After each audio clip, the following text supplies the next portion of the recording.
Good morning to you and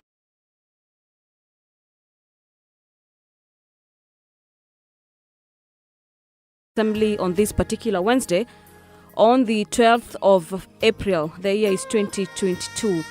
A broadcast made possible through the collaboration between the Kenya Broadcasting Corporation and the Parliamentary Broadcasting Unit. A day after the National Assembly resumed its sitting, there is a lot to be considered by members of the National Assembly in today's order paper. And the very first motion given priority in the order paper this morning is a motion by the Nyali Member of Parliament, Honorable Mohammed Ali. And in this particular motion, the MP seeks to have the House criminalize matters to do with homosexuality in the country. This is a motion that in a way goes hand in hand with the Family Protection Bill, a bill by Honorable Paul Kaloma that also seeks to criminalize matters to do with spearheading the gospel of homosexuality in the country. The reduction of cost of electricity in the country is a motion by Honorable Jane Kagiri, the Honorable Member for Naivasha Town. And in this particular motion, aware that the cost of electricity has been an all-time high, affecting the cost of living and doing business, as well as acknowledging that the Kenya Power and Lighting Company produces or procures electricity from the Kenya Electricity Generating Company, a government-owned, as well as from the independent power producers, and recognizing that Kenya Power has entered into power purchase agreements with both Kenyan as well as independent power producers and procures the matters to do with electricity in the country. The Member of Parliament for Naivasha seeks to have the House resolve that the Departmental Committee on Matters Energy undertakes an inquiry into the operations of Kenya Power in relation to the agreements entered into with independent power producers, factors affecting the cost of electricity, including over-reliance on the independent power producers against the available renewable as well as other energy sources, and measures to reduce it, and submit a report to the House within 120 days. In the motion further, the Member of Parliament seeks to have the House resolve that in the meantime, the Ministry and Kenya Power should not enter into new contracts with the independent power producers until the House makes a resolution on the matter. And informed by the reports of previous task forces on the matter, the Ministry engages in negotiation with power products or producers with a view of reducing the cost of power.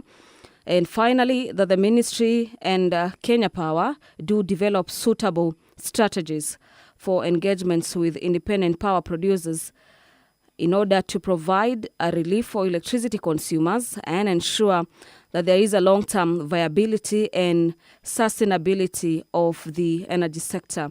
This is a debate that members of Parliament will be resuming, and the debate on this particular motion was interrupted on Tuesday or Wednesday, 22nd of March, during a particular morning sitting. This particular motion has a balance of 55 minutes, about an hour, for members of Parliament to make their input in regards to the proposals in the motion. Another motion that is set to be considered before the floor of the House this morning is a motion by Honorable Joyfrey Ruku. And this particular motion is on the development of a policy and funding for junior schools. And in this particular motion, the MP seeks to have the House urge the Ministry of Education urgently develop a comprehensive junior secondary school policy in order to regularize and anchor the guidelines under the Basic Education Act of 2012 and ensure that junior secondary schools in the country are established and operated in every primary school. The Honourable Member also seeks to have the House resolve that the Ministry of Education do develop a clear implementation framework for the competence-based curriculum at the junior secondary school level and provide for a funding plan for successful implementation of the curriculum.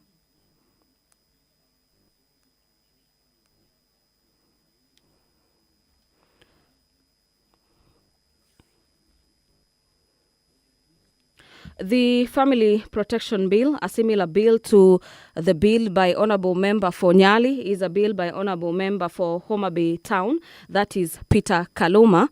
And that particular motion is a motion that will be considered alongside that of Nyali Member of Parliament, bearing in mind that these particular motions seek to criminalize matters to spearhead the gospel of LGBTQ community in the country.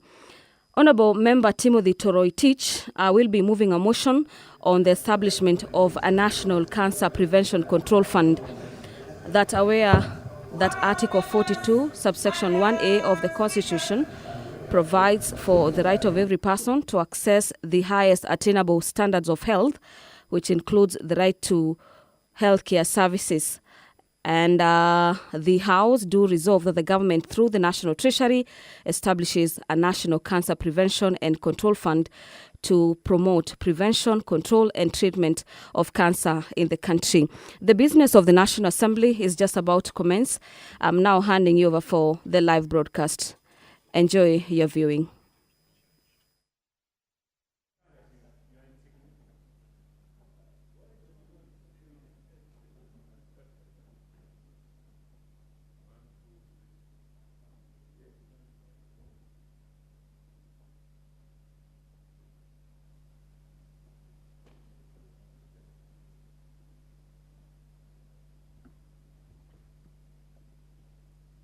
Let us pray. Almighty God, who in your wisdom and goodness have appointed the leaders, the officers of leaders and parliaments for the welfare of society and the just government of the people, we beseech you to behold with your abundant favor as your servants, whom you have been pleased to call to the performance of important trusts in this republic. Let your blessings descend upon us here assembled, and grant that we treat and consider all matters that shall come under our deliberation in so just and faithful a manner as to promote your honor and glory, and to advance the peace, prosperity, and welfare of our country and of those whose interest you have committed to our charge. Amen.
I direct that the order be rung for another 10 minutes.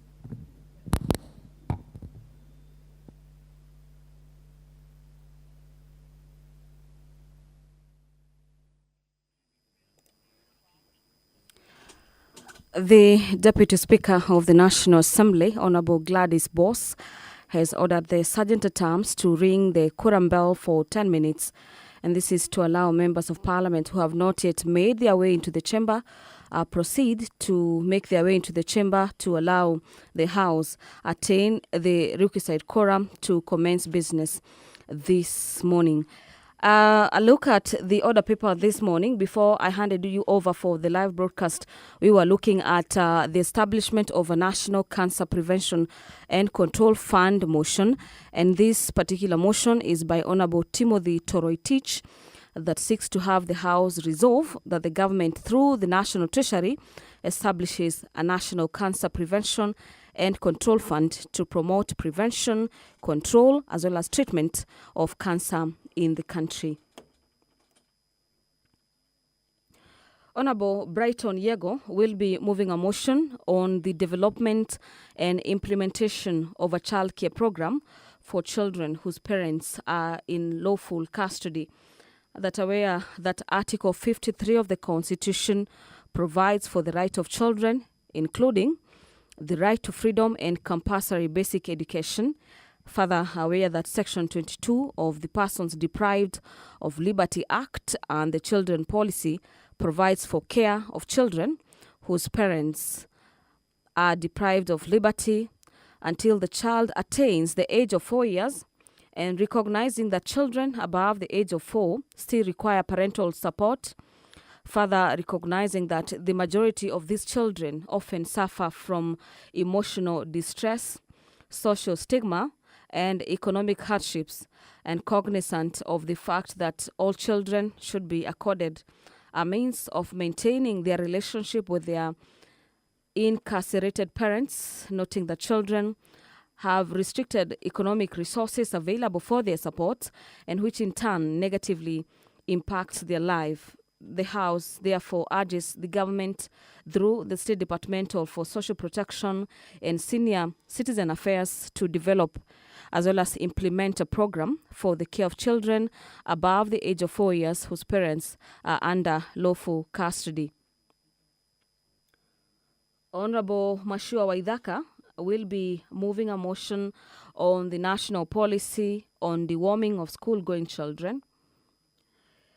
That aware that Article 43, subsection 1 of the Constitution provides that every person has a right to the highest attainable standard of health, including the right to health care services, and aware that the relationship between health and education plays a significant role in school attendance rates, concerned that the negative effects of poor sanitation, such as parasite infestations, particularly among school-going children, lead to anemia, matters to do with stunted growth and other salient problems, which in turn lead to low school attendance and impact education standards. Further, recognizing that according to research, school-based deworming is one of the most cost-effective interventions that provide a huge range of holistic as well as social benefits. And these are such as increased school attendance, healthier kids who do better in schools, and while utilizing an already existing school structures in administering deworming treatment to pupils, recalling that previous programs conducted by the Ministry of Health, and this is in partnership with a non-governmental organization called the Evidence Action, have only been piloted in a few selected counties, and that deworming efforts have been uncoordinated and dependent on external support with no clear policy or budgetary framework. Now, therefore, the House urges the national government through the Ministry of Health to develop a national policy on deworming school-going children as crucial part of mainstreaming of health services and health access in the country.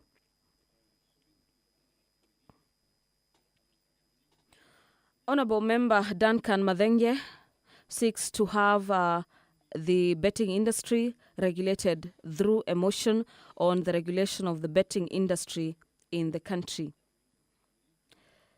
In the motion, the Honourable Member seeks to have the House urge the national government through the relevant ministries as well as agencies to regulate the running of lotteries and any other forms of betting disguised as polls, contests, and other SMS-based gaming by media houses, as well as ensure strict operationalization of the Betting, Lotteries and the Gaming Act, and increase control and oversight of the betting industry.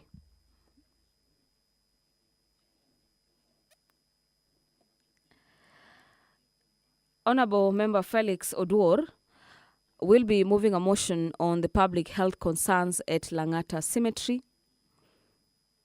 That, aware that Article 42 of the Constitution provides for the right of every person to clean and healthy environment, and further aware that Article 69 of the Constitution obligates the state to ensure there is sustainable utilization of environment and natural resources, including land, recognize of the fourth schedule of the Constitution assigns to the national government the function of land planning, including the general principles of land planning and coordination of planning by counties, as well as matters of health policies, and further recognizing that there is ongoing public outcry regarding the neglect.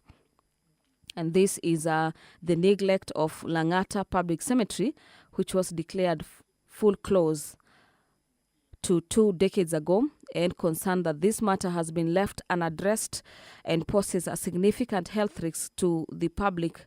Are deeply concerned that this particular situation has led to overcrowding and double allocation of burial sites, with bodies being buried in shallow graves. And this, according to the Member of Parliament in this particular motion, has been leading to frequent uncovering by wild animals from the nearby national parks. And therefore concerned that this has caused untold anguish, pain, and suffering to the bereaved families, and psychological torment to the neighboring communities. Now, therefore, the member seeks to have the House urge the national government, through the Ministry of Health, urgently conduct an assessment of the public health risks posed by the continued use of the Langata Cemetery, and also institute mitigatory measures and collaborate with other stakeholders, including the Nairobi City County Government, to identify suitable alternative land use as a cemetery.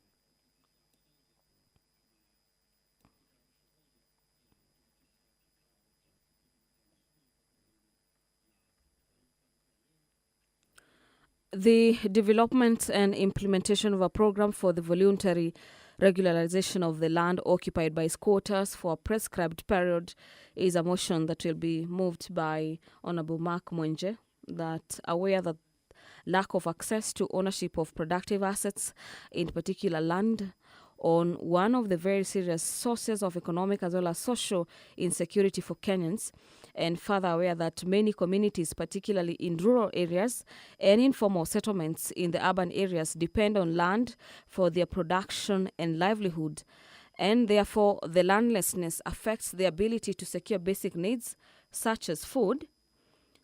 The only way of accessing land to put their dwellings has been to take up residence on land that is unfit for human habitation. Aware that the Bill of Rights in Chapter 4 of the Constitution guarantees every citizen the right to adequate housing and reasonable standards of sanitation, noting that there is very many squatters who have settled on land that belongs to either absentee landlords or unadjudicated land, public land or community land for long periods, with some disputed while others are undisputed. Concerned that the issue of land settlement in many urban parts of the country, particularly the informal settlements, has remained unresolved, with numerous persons remaining squatters. Further aware that Section 7 of the Limitations of Act 2010 provides for the right to claim for settlement on certain land after the prescribed period, recognizing that for the Ministry of Land to hasten the process of identifying parcels of land occupied by squatters where there are no disputes from any party, the House resolves that the government develops and implements a policy for the voluntary regularization of the land occupied by squatters for a prescribed period, including negotiations for the financial settlements across the country. And this will address the challenges facing the said squatters.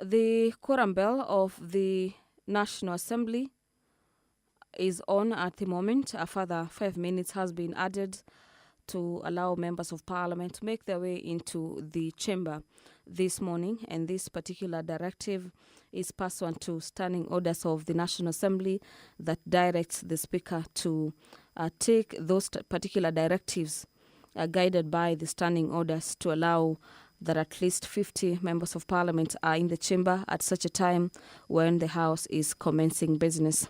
Let's have a further look at the order paper this morning, where clearly there is a lot of motions in the order paper this morning. Another motion that is set for consideration before the floor this morning is the banning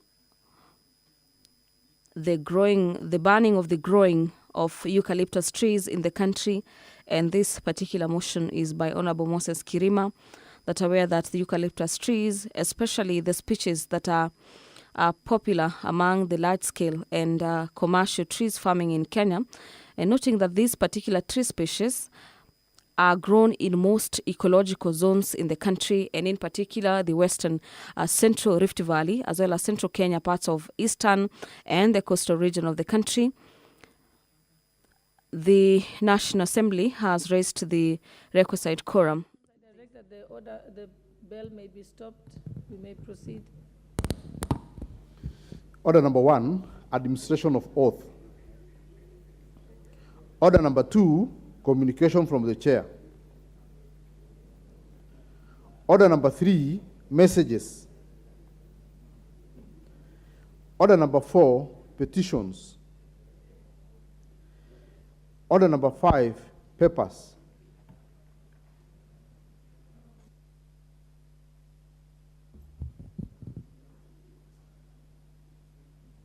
Leader of majority.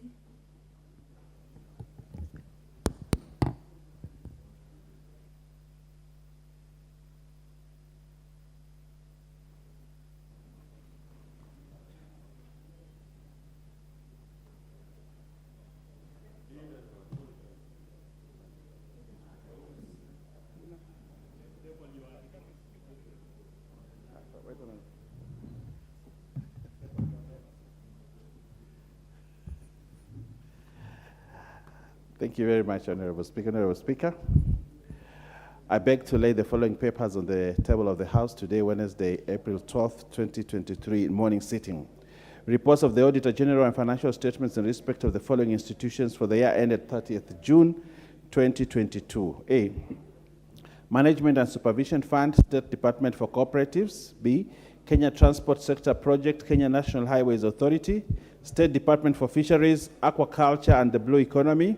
Revenue Statement for the Ministry of Lands and Physical Planning. Integrated Health and Environment Observations and Legal Institutional Strengthening for the Sound Management of Chemicals in Africa, Minister of Environment and Forestry. Minister of Water, Sanitation and Irrigation. Africa Center for Excellence in Sustainable Use of Insects as Food and Feeds, Jaramogi Oginga Oginga University of Science and Technology. Eastern Africa Regional Transport Trade and Development Facilitation Project, Kenya Revenue Authority. Improvement of rural roads and market infrastructure in Western Kenya, Kenya Rural Roads Authority. Kimira Oluch Smallholder Farm Improvement Project, State Department for Regional and Northern Corridor Development. Multinational Rural Livelihoods Adaptation to Climate Change in the Horn of Africa, State Department for Crop Development and Agriculture. Instruments for Devolution, Advice and Support, Minister of Devolution. Kenya Cooperation and Partnership Facility, Minister of Devolution. Support to enhancement of quality and relevance in higher education, science and technology, State Department for University Education. State Department for Vocational and Training and Technical Training. Global Fund to accelerate the reduction of TB, leprosy, lung disease burden through provision of people-centered, universally accessible, acceptable, and affordable quality services in Kenya program. The National Treasury. Global Fund to reduce malaria incidences and deaths by at least 75% for the 2016 levels by 2023, working towards a malaria-free Kenya, the National Treasury. Global Fund to reduce morbidity and mortality caused by malaria in the various epidemiological zones by 2/3 of the 2015 level by 2020, the National Treasury. Global Fund to contribute to achieving Vision 2030 through universal access to comprehensive HIV prevention, treatment, and care, the National Treasury. Global Fund, to ensure provision of quality care and prevention of quality care and prevention services for all the people in Kenya with TB, leprosy, and lung diseases, the National Treasury. Petroleum Development Levy Fund, holding account, the National Treasury. NEMA's GCF readiness and preparatory support, NEMA capacity strengthening program towards accessing climate finance from Green Climate Fund, National Environmental Management Authority, and lastly, NEMA GCF project preparation facility, devolved climate change governance and strengthening resilience of communities in target counties, National Environmental Management Authority. I thank you and I beg to lay.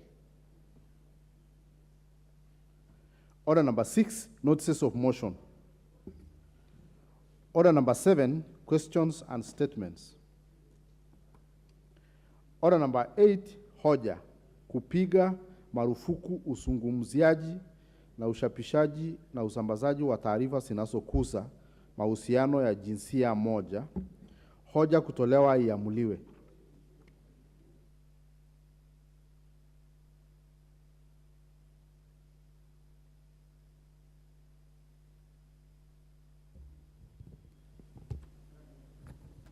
Waheshimiwa, hoja hii ilikuwa imemalizika katika kipindi cha mazungumzo ya bunge, na sasa ni kuleta swali hii muamue na mudhibitishie kwamba kuna akidi kwa minajili ya bunge kuamua.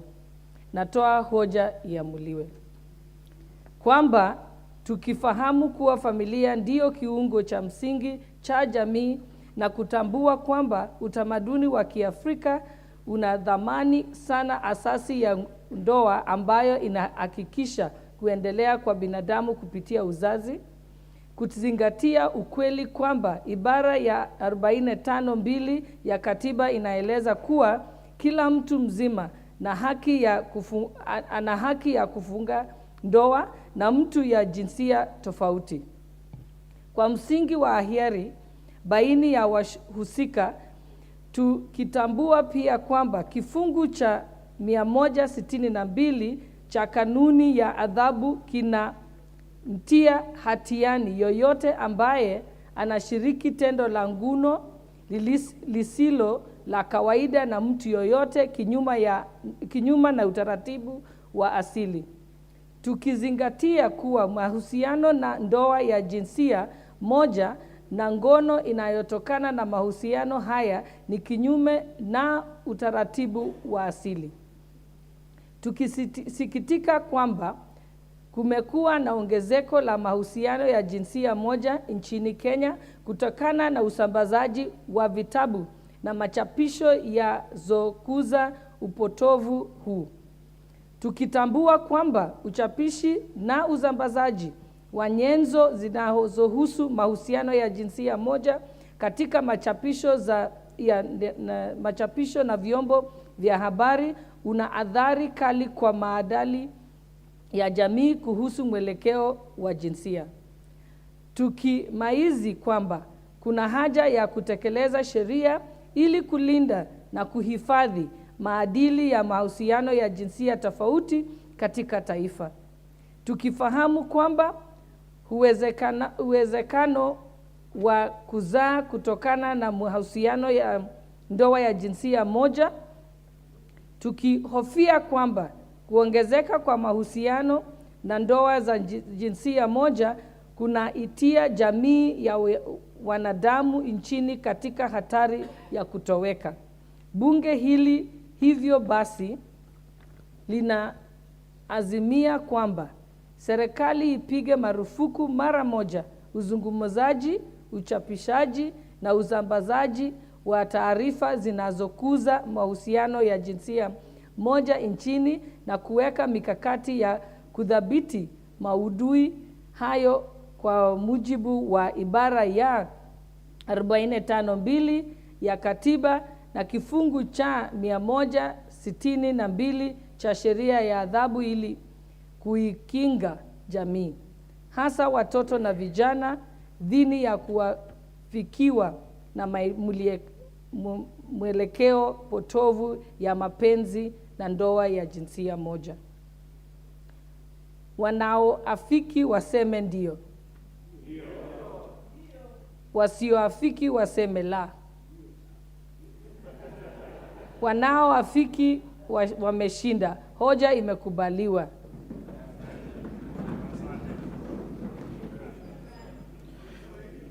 Order number 9, motion, reduction of cost of electricity in the country.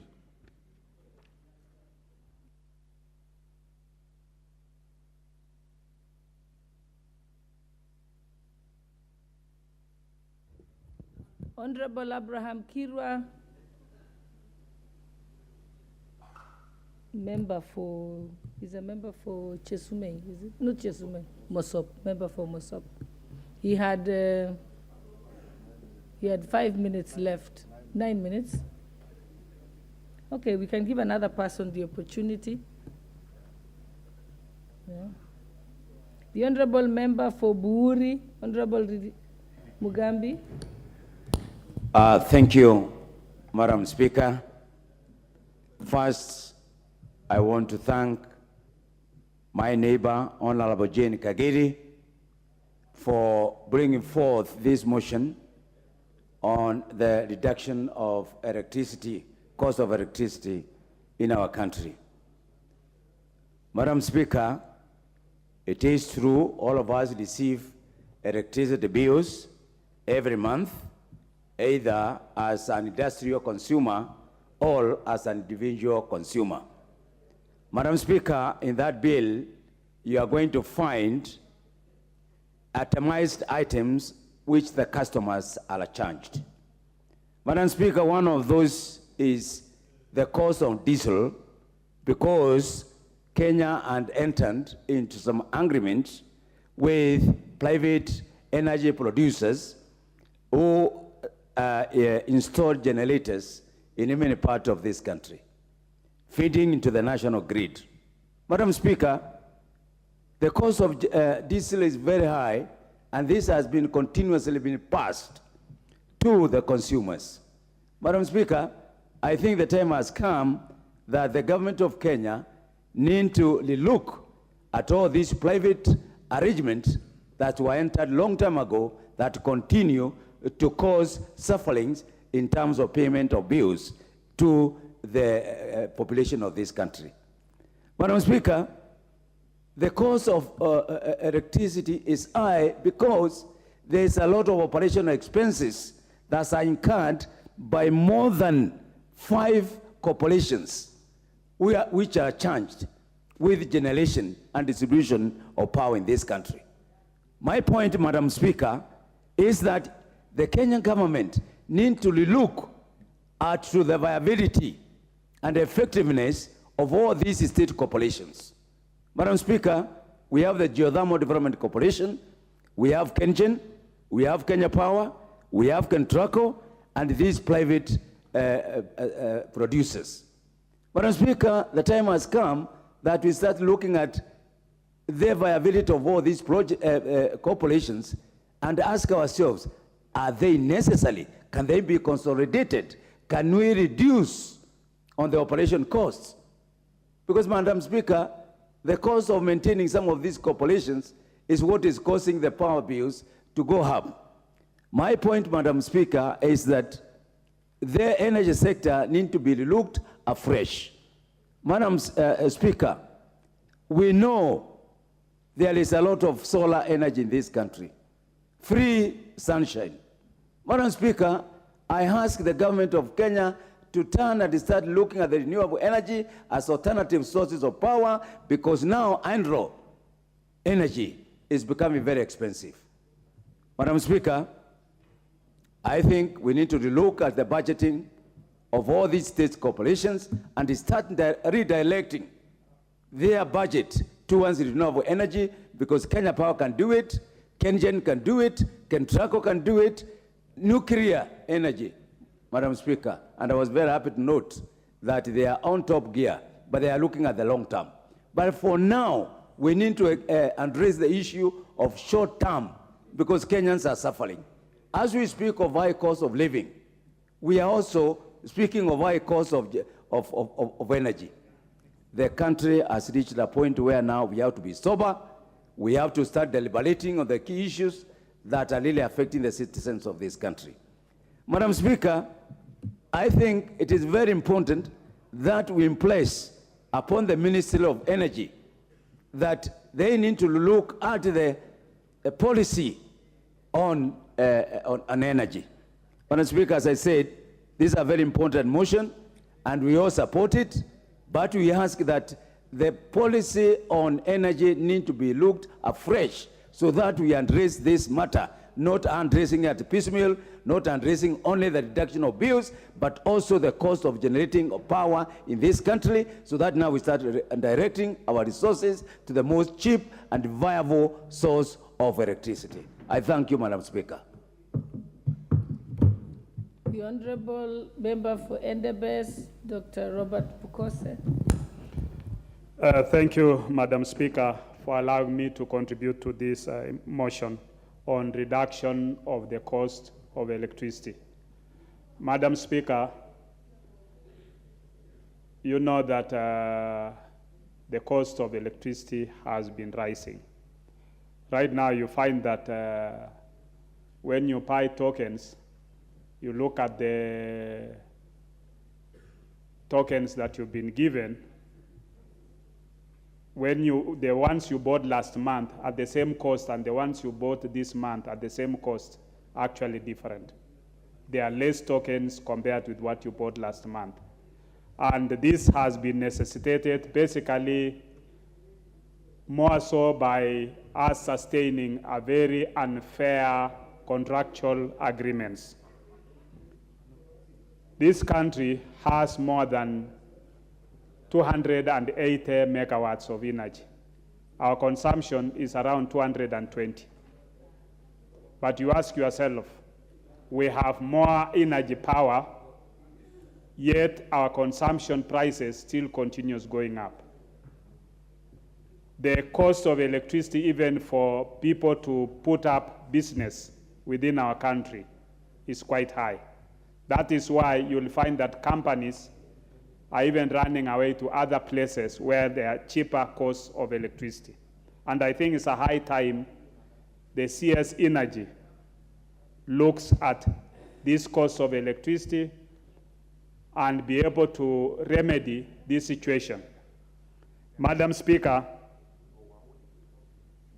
power purchase agreements that the government has entered, especially with independent power producers, are quite unfair.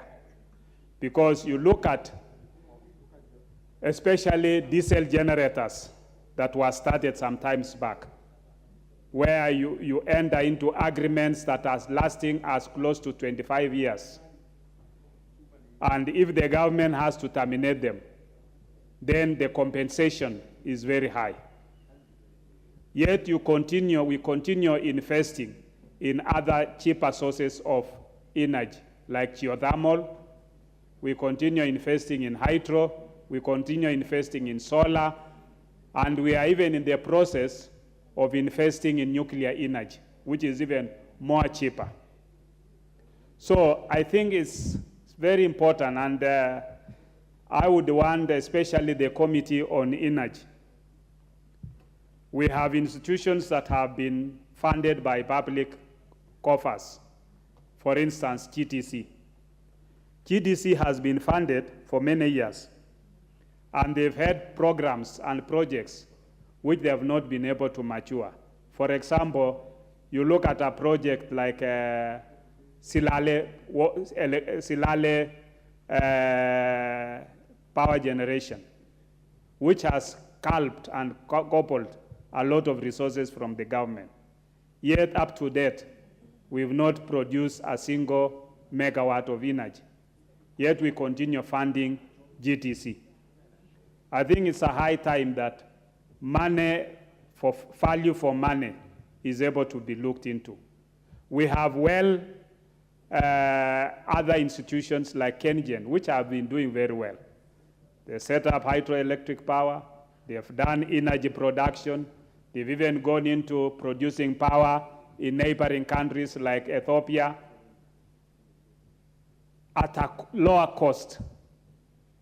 This is government institution that sells power at a cheaper cost compared with the high cost diesel generators, the high cost other forms of energy like wind energy, which actually coupled we have the Loyangalani wind energy, which coupled a lot of money. And when you look at the Auditor General's report, it reports that there was signed contractual agreement in such a way that the government compensated the contractors at a loss. And I think the Auditor General has pointed out this, but nothing has yet been acted upon. I think it's very important that government agencies must be able to act and recover where we have losses. Madam Speaker, I think looking into all this, our country has not suffered as much as other countries. Look at South Africa, which has a lot of energy production, but they are always on power rationing. We've not had a serious power rationing within our region, but we've had vandalism as a result of maybe you have transformers being stolen, or you have faulty transformers which have been procured. I think all these areas now, I heard the head of state yesterday and more so the cabinet, prime cabinet, making statements that government officers will be held liable and responsible. I think that's the right direction in which this country should be able to go, so that any government officer who purchases transformers that are faulty, any government officer that makes the taxpayer lose money should be held personally liable. And I think these are areas that we are able to close up. Then we'll be able to make power efficient for our country. We'll be able to utilize power at a cheaper cost and make sure that we spur the industrial development within our region. With those few remarks, Madam Speaker, I want to support. Thank you. The Honorable Member for Langata, Honorable Felix Odiwuor.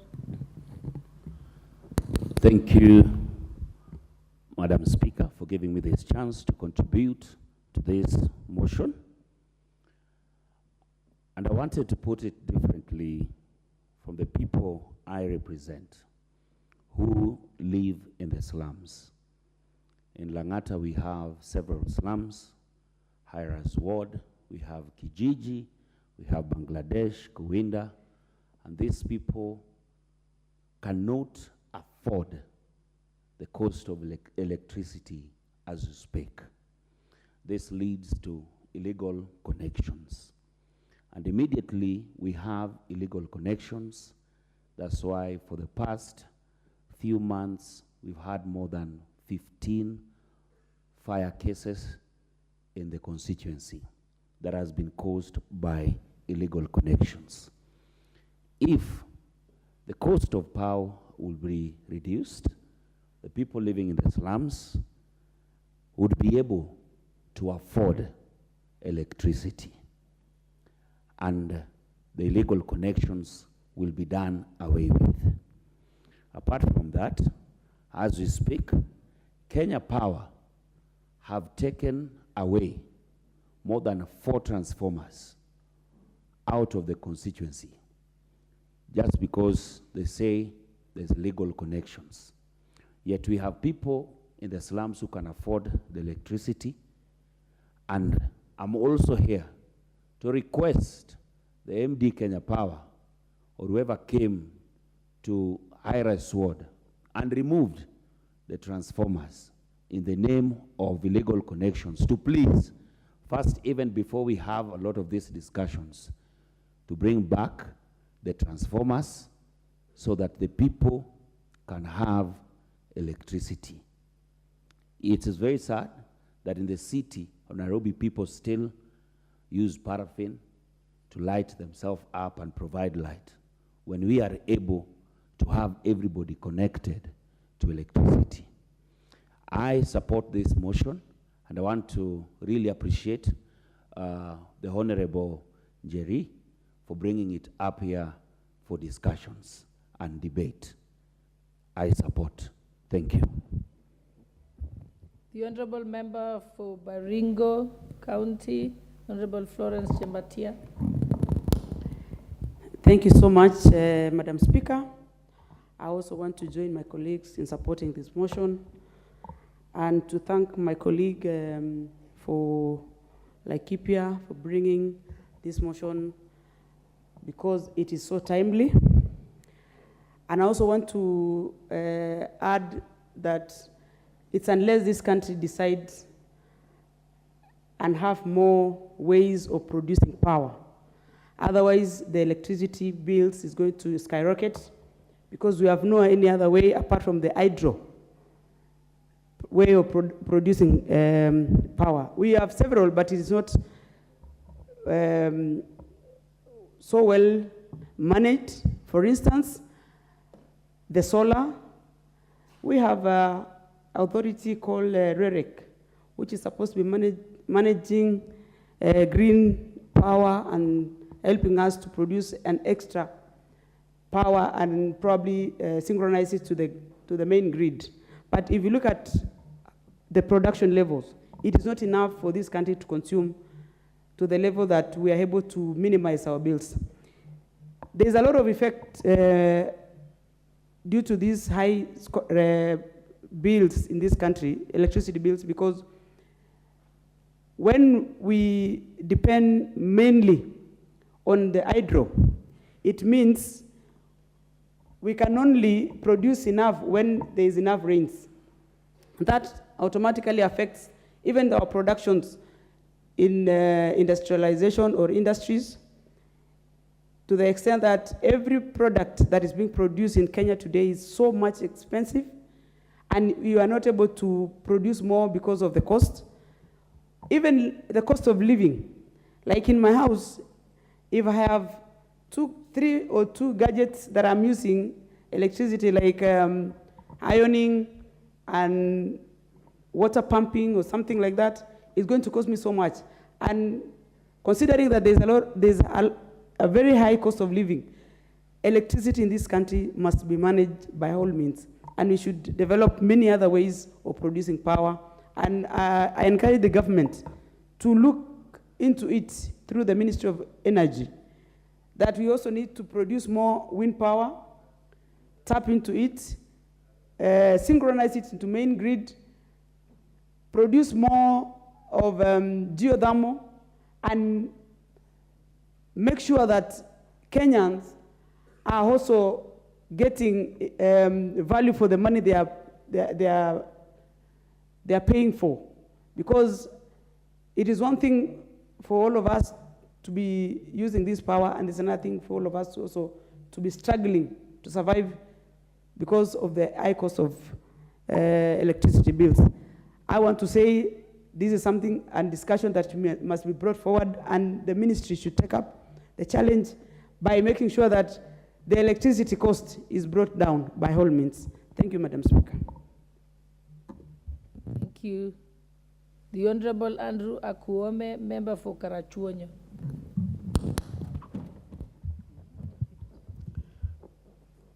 Thank you, Madam Speaker. Now, I think what we are discussing today is very important in the sense that nearly the last 2 weeks in Kenya has been a week of discussing the cost of living. And this high cost of living is partly caused by the cost of energy. Madam Speaker, the high tariff we have has a lot of negative effects to our economy and to the people living in Kenya.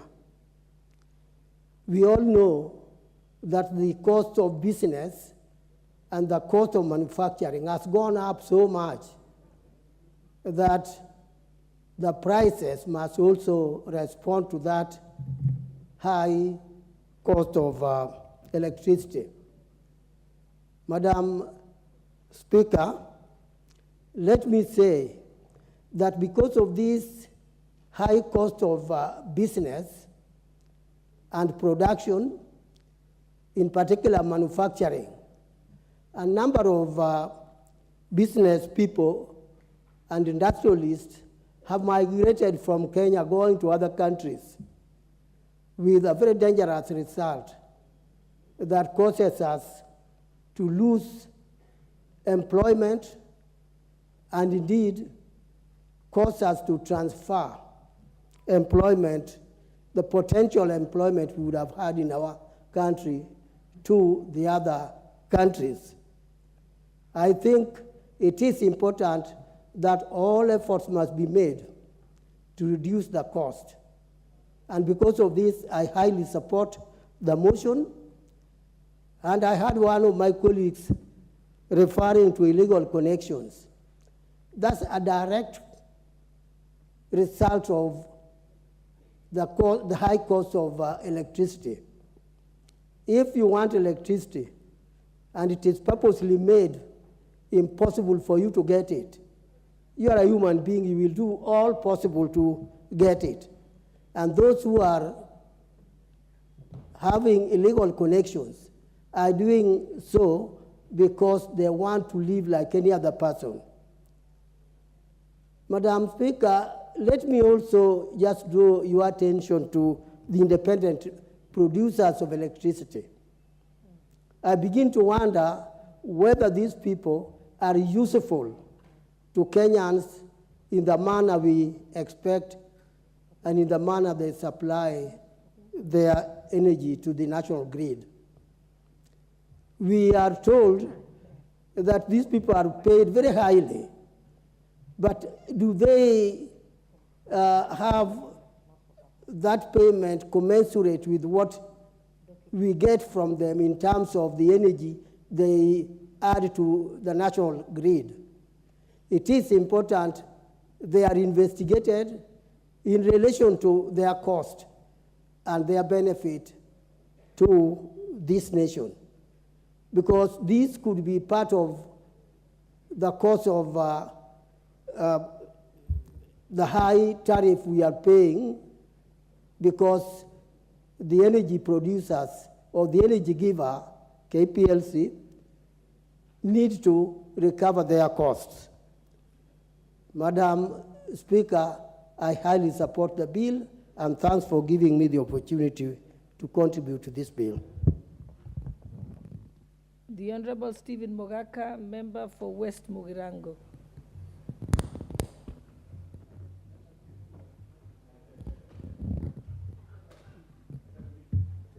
Doesn't seem to be there. The Honorable,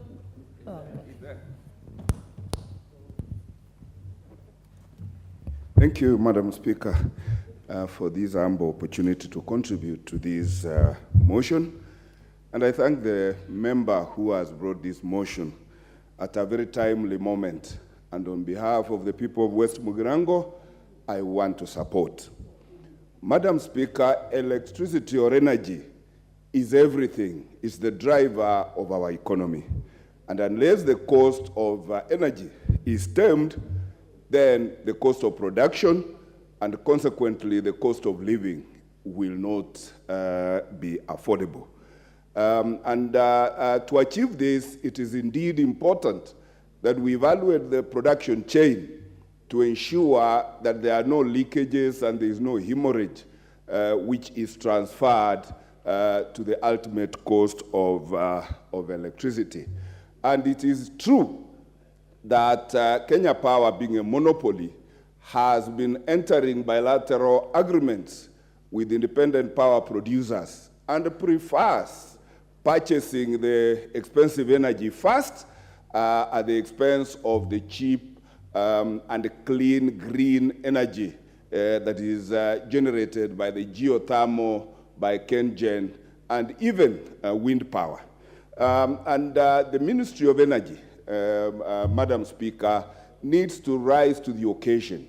We cannot be relying on hydro, which was brought to this country during the colonial era. And fortunately, Kenya sits at the equator, where we enjoy 12-month sunshine. And it is real important that we consider as a country to do a radical shift from relying on hydro only and lay emphasis on solar energy.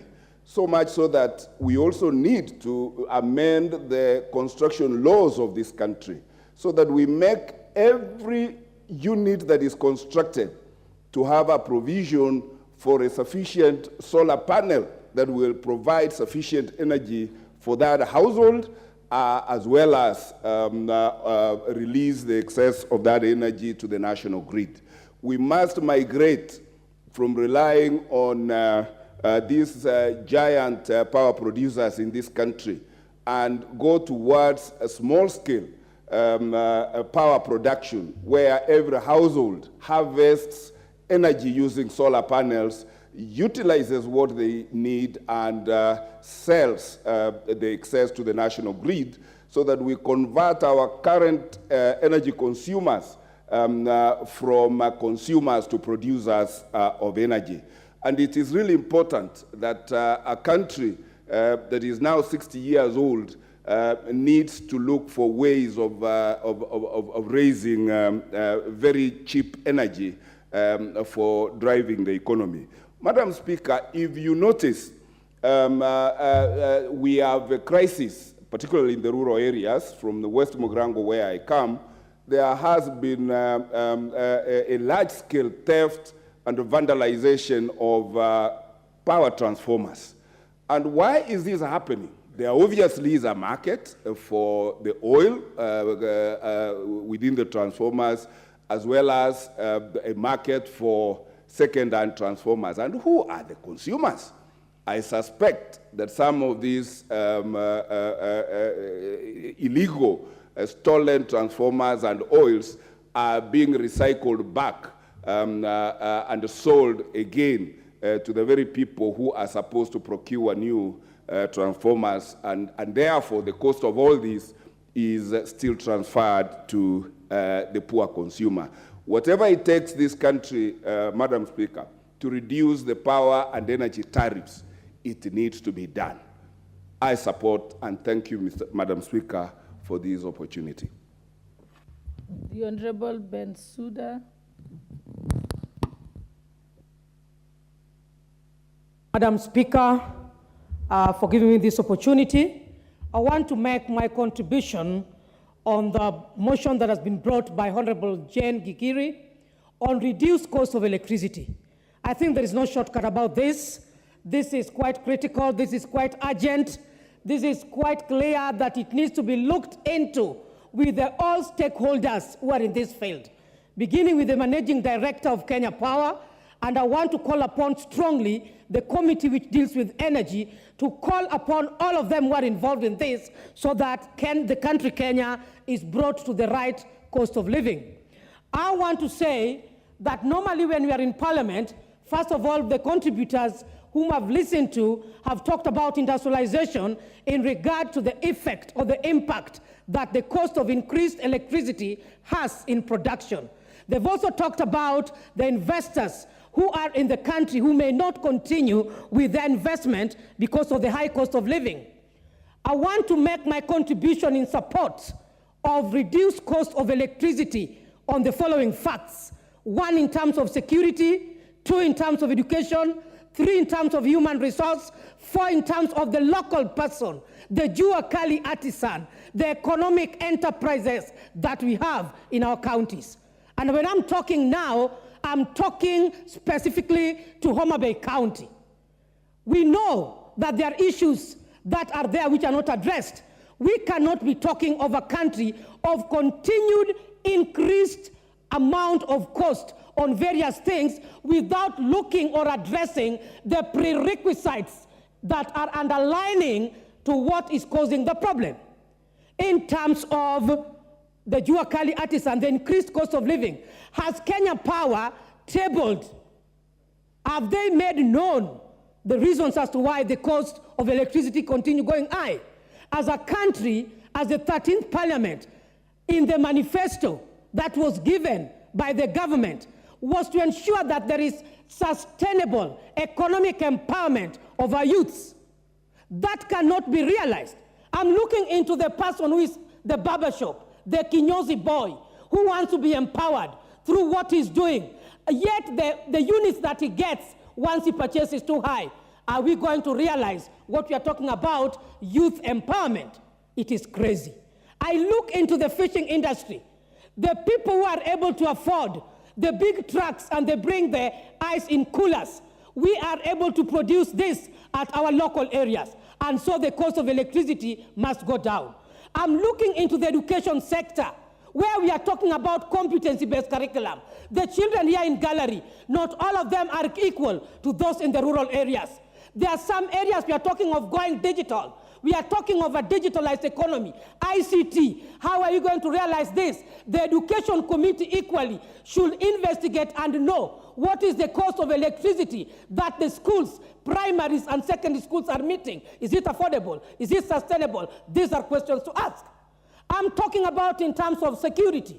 If we do not have adequate electricity across the country, whether we have the guns, whether we have the tear gas, when the electricity is not there for operation, this cannot work.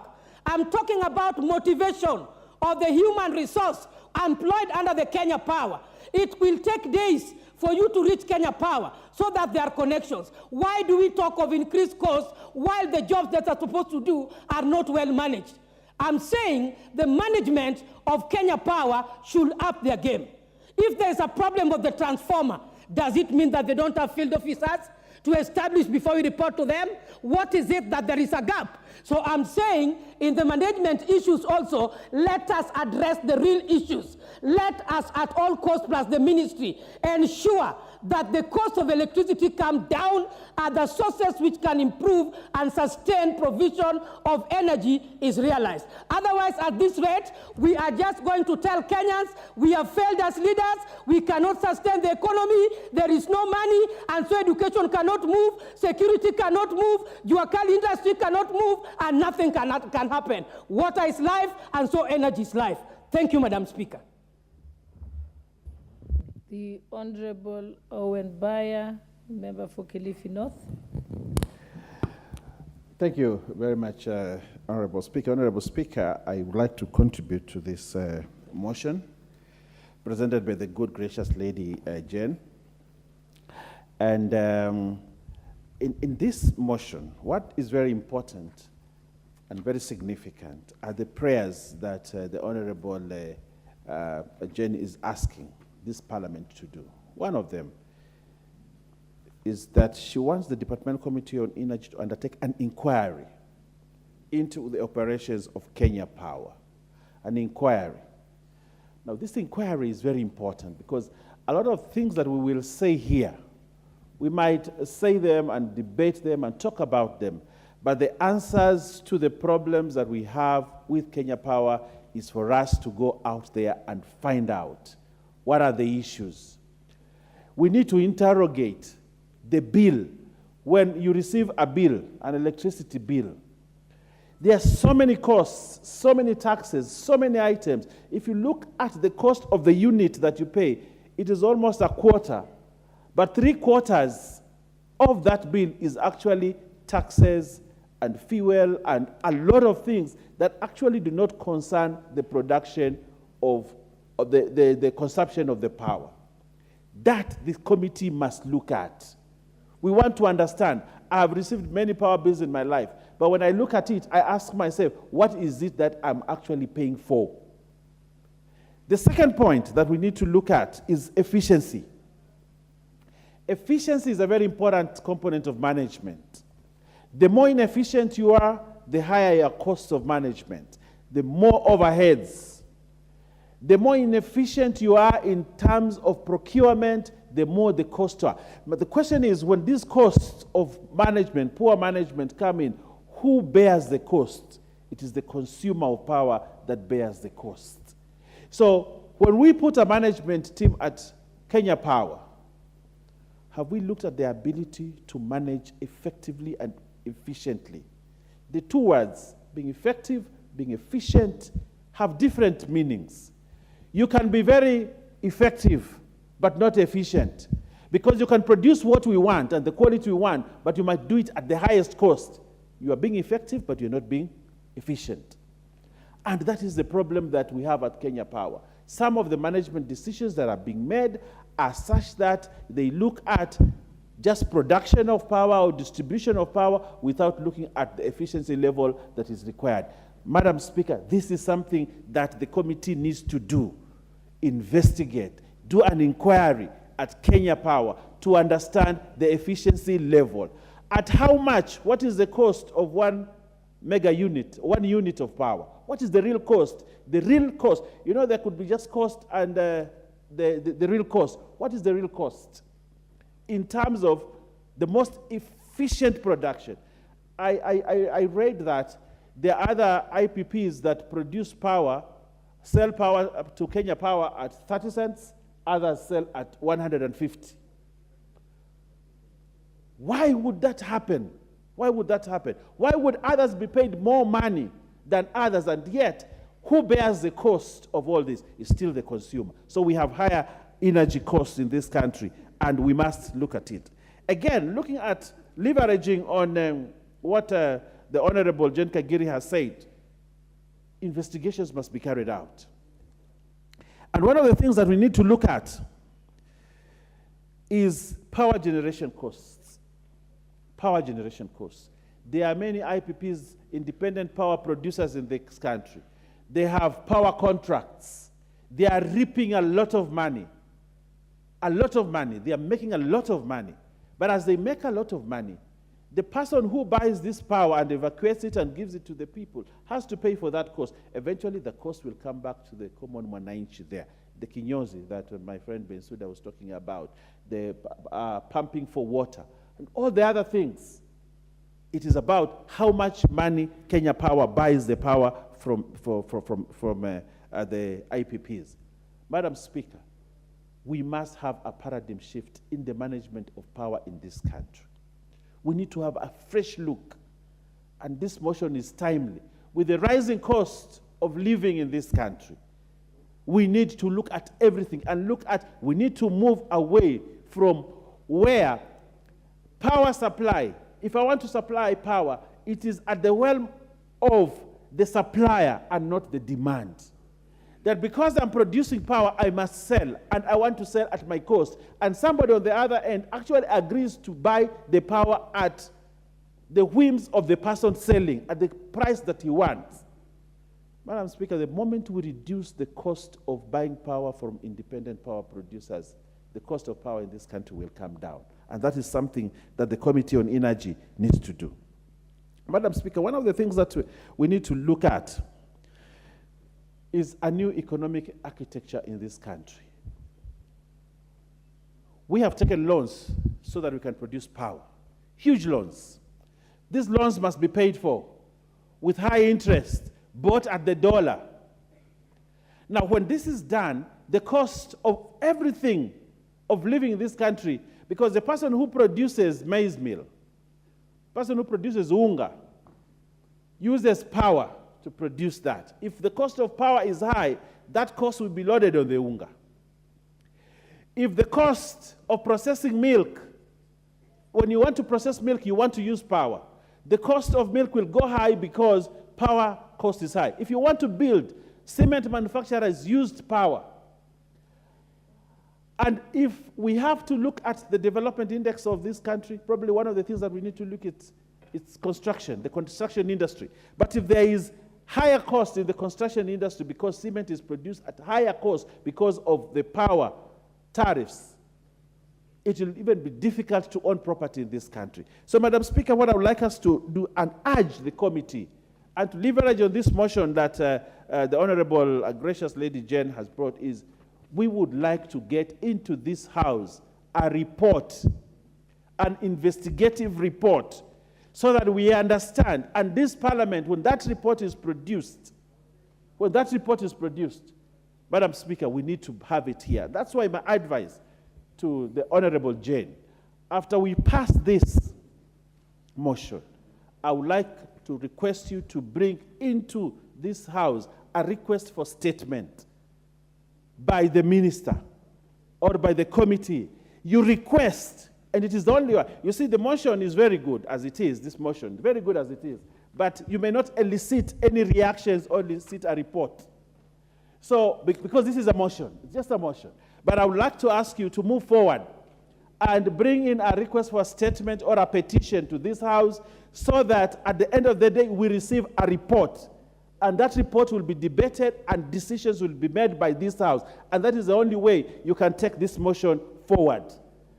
If you don't do that, Honorable Jane, this motion will end here today and we'll pass a resolution.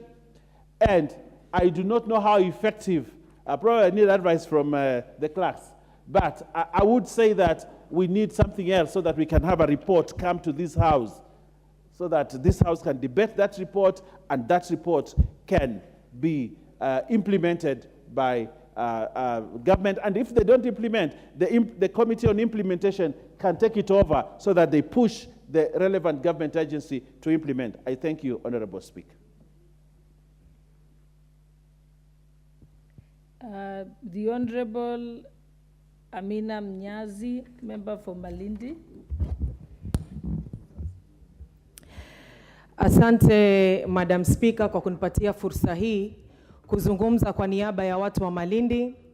Na mimi jambo la kwanza nataka nimshukuru dadangu Jane Kigiri kwa huu mswada wenye ambao ameweza kuuleta hapa.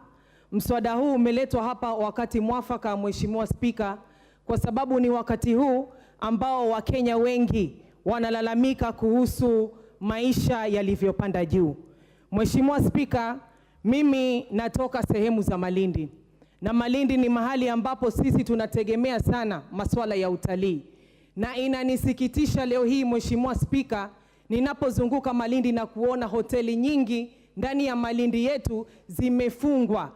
Na hawa wawekezaji ukiwauliza sababu ni kwa nini wameweza kufunga hoteli hizo, bei ya stima inakuwa ni sababu kubwa kwa nini biashara leo hii ndani ya Malindi, na niko na imani katika Kenya nzima, inakuwa ni shida kufanya biashara kwa sababu ya bei ya stima. Ukiangalia bei ya stima katikati yetu sisi, nchi ya Uganda, nchi ya Rwanda na bara la Afrika nzima, utaona ya kwamba bei ya stima hapa ndani ya Kenya iko juu na imeweza kukimbiza watu saizi wanakimbilia katika nchi jirani ili kwenda kufanya biashara. Mheshimiwa Speaker, nataka niseme hivi, ukiritimba ama monopoly imekuwa ni donda sugu kwa masuala ya stima yetu hapa ndani ya Kenya. Ninavyokuambia Mheshimiwa Speaker, ufisadi na ukiritimba ndio ambao unaleta ama unadhororesha masuala ya stima hapa ndani ya Kenya yetu. Ukiritimba tukiendelea nao na tusipoangalia jinsi nyingine ama namna nyingine ya kuweza kupata stima, watu wetu bado sisi wataweza kwenda kuteseka. Mheshimiwa Speaker, ufisadi nao pia si jambo ambalo tunaweza tukalisahau, kwa sababu kuna watu ambao leo hii wameitisha transformer mwaka ama miaka miwili na ndani ya Malindi bado hawajaweza kupata. Wale ambao wanapata huduma kama hizo za transformer pale ndani ya KPLC, ni lazima uwe unajua watu, ni lazima uende ukahonge pesa ndio hizo transformer zipate kutoka, wananchi waweze kutumia. Na hii ni ngumu Mheshimiwa Speaker, kwa sababu wananchi wanalipa ushuru na wanahitaji stima ili waweze kukidhi mahitaji ya maisha yao. Mheshimiwa Speaker, juzi kabla sijalipwa mshahara, mimi kama mbunge nilinunua tokens pale za shilingi 500. Na hili ni jambo lingine ambalo ni lazima tuangalie sisi kama wajumbe na kama serikali ni jinsi gani ambavyo tunaweza tukasaidia watu wetu. Katika ile shilingi 500 nilioilipia ya kununua stima Mheshimiwa Speaker, ni shilingi 188 peke yake zenye ambazo zimekwenda kununua token. Na katika hapo nimeweza kupata token 24 peke yake Mheshimiwa Speaker. Ina maana ya kwamba shilingi 312 zote zimeenda kwa charges ama kwa vitu venye ambavyo mpaka leo ama dakika hii mimi Mheshimiwa Speaker sielewi. Katika ile shilingi 312 tunajua kuna ushuru wenye ambao ni shilingi 58.16. Kuna jambo ambalo linaitwa fuel energy 175. Forex charge shilingi 47. IPRA charges 0.73. WRA 0.26. Mheshimiwa Spika, inflation adjustment watu wanachajiwa shilingi 20.76. Kwa hivyo yule Mkenya, yule mama mboga pale chini, uwezo wake yeye labda ni shilingi 500 kila wiki. Shilingi 500 unaponunua nayo token, haupati token ya 500, shilingi 188 peke yake ndio zinatumika kwa kununua token. Shilingi 312, Mheshimiwa Spika, zinaenda kwa matumizi tofauti tofauti yenye ambayo sisi kama Wakenya hatujajua umuhimu wake. Viongozi wenzangu, saizi sisi tunapambana na hali ngumu ya nchi yetu ya Kenya. Ni lazima tukae pamoja, tuweke vichwa pamoja, tuangalie ni jinsi gani venye ambavyo tunaweza kunasua watu wetu kwa hizi shida zenye ambazo wanapambana nazo, Mheshimiwa Spika. Kwa hayo machache, na muunga mkono dadangu Jen. Hivi leo umeweza kuleta mswada huu, na usimalizikie hapa. Kama ni watu wa KPLC, ni tuwafate na tuwaulize na watueleze ni vipi na ni kwa nini haya mambo sisi ambao tunapambana nao kama Wakenya yanakwenda vile ambavyo yako. Na sisi hatufurahiki. Tunataka tulete mabadiliko. Asante sana Mheshimiwa Spika. Asante sana Mheshimiwa. I'd like to recognize in the presence of Mirera High School from Naivasha constituency, Nakuru County, seated at the Speaker's Gallery. I also recognize Kimutua Secondary School from Machakos Town constituency, Machakos County, seated at the Speaker's Gallery. I also wish to recognize, seated in the public gallery, the following schools: St. Bakhita Kiburia Girls from Kirinyaga East Constituency, Kirinyaga County. Secondly, Sitam Schools, Ngong from Kajiado North Constituency in Kajiado County. Thirdly, Dr. Livingston Primary School from Makadara Constituency, Nairobi County. And lastly, Nyangati Secondary School from Mwea East Constituency in Kirinyaga County.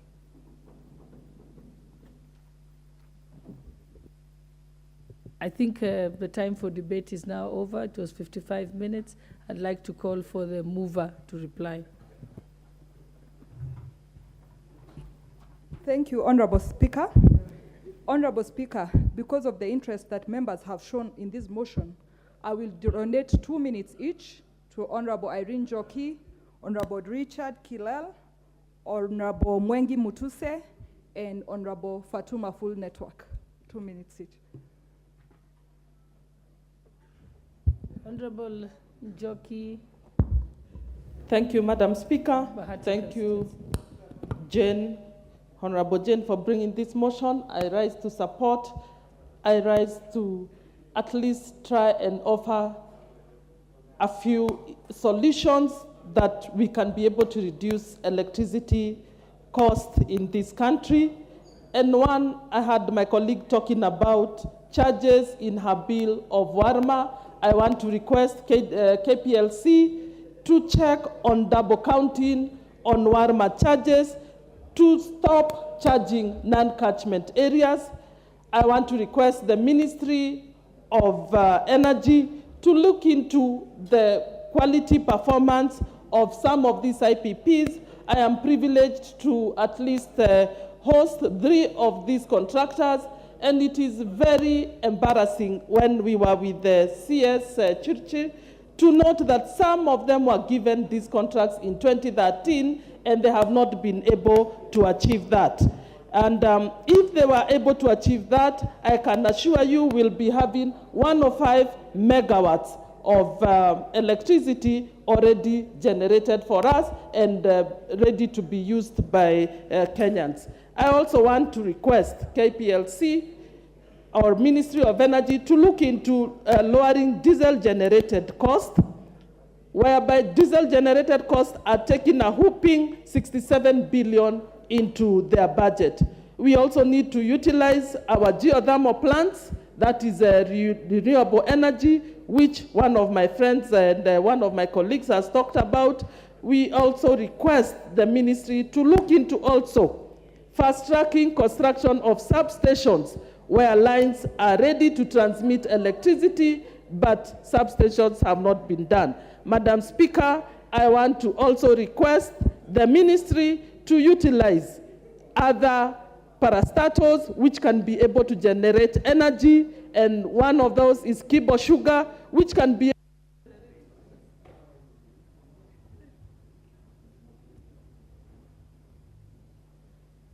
Honorable Kilel, I think you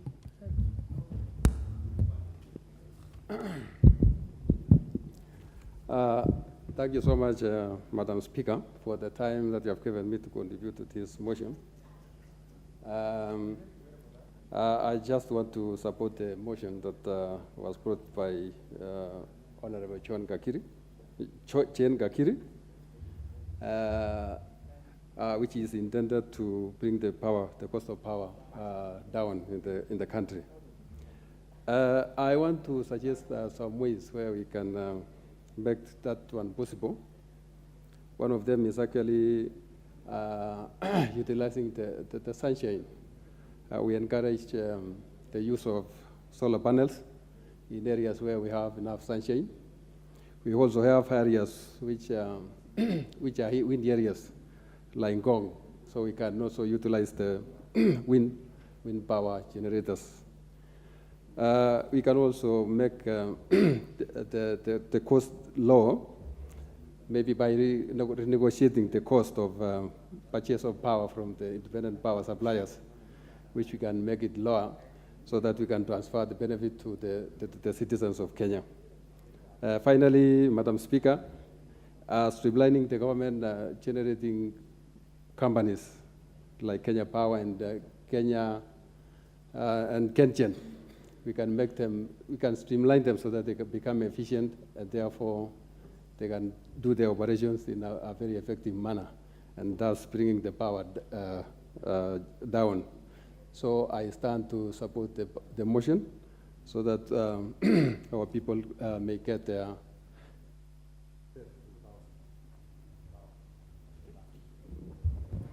Honorable Mwangi Muturi. Mwangi Mutuse. Thank you, Madam Speaker. Oh, Mwangi Mutuse.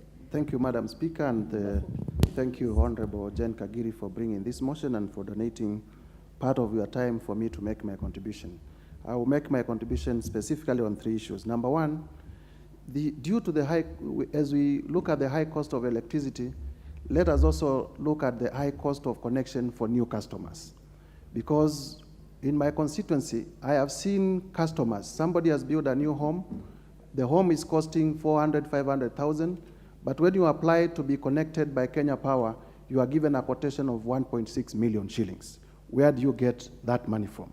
So as the committee seeks to look at the cost of electricity, let us just not look at the bills, let us also look at the cost of new connections.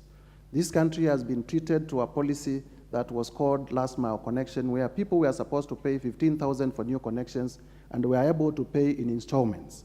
But that has not happened on the ground. So we need to look at the cost of installation. Number two, as we look at the cost of electricity, we also need to unravel the conundrum. Customers are saying, Kenyans are saying that the cost of bills is very high. But Kenya Power, that is charging them and we are paying them religiously, is also registering losses. Every other time their financial statements are saying the company is making losses. Where is the money going to? The simplest answer and simplest imagination by any fair-thinking person is that the industry, the energy industry, must have been captured by cartels. And we must bring down the cartels so that the energy sector operates for the benefit of the public, but not for the benefit of private profiteers. I support the motion.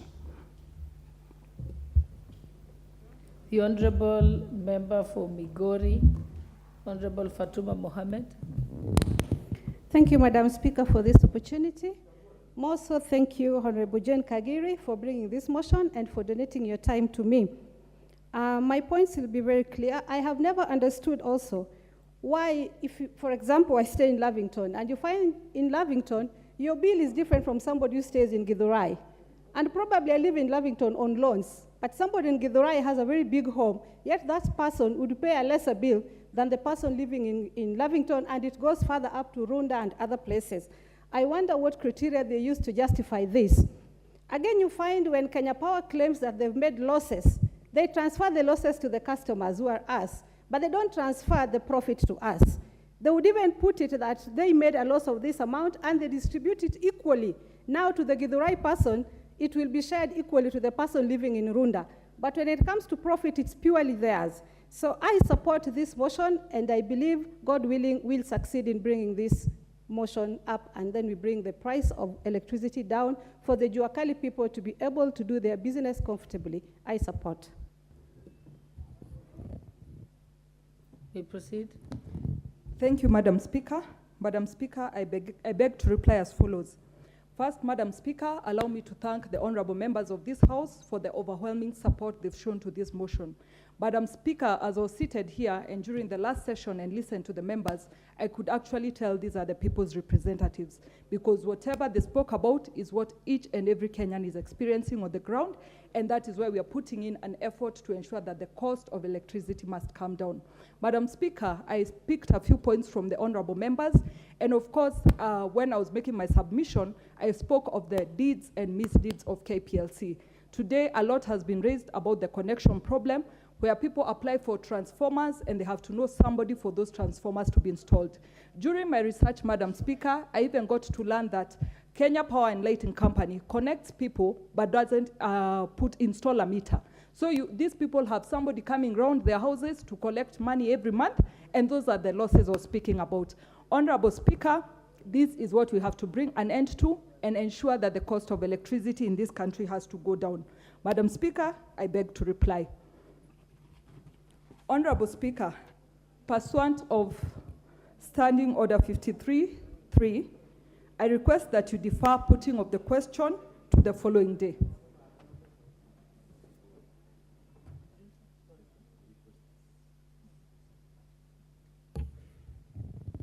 Okay, Honorable Kagiri, your request is approved.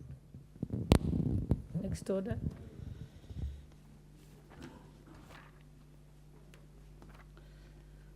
Order number 10, motion, development of policy and funding for junior secondary schools. Honorable members, upon the request of the member, this particular motion is deferred. Order number 11, motion, establishment of a National Cancer Prevention and Control Fund. Honorable members, also on this motion, the Honorable Timothy Toroitich has requested for this to be deferred to the following week. Order number 12, motion, development and implementation of a child care program for children whose parents are in lawful custody. Again, this upon the request of Honorable Brighton Yegon, this particular motion is deferred to the following week. Order number 13, motion, national policy on the warming of school-going children. Honorable members, also upon the request of Honorable Mashua Waithaka, this particular motion is deferred. Next motion. Order number 14, motion, regulation of the betting industry. The Honorable Duncan Mathenge.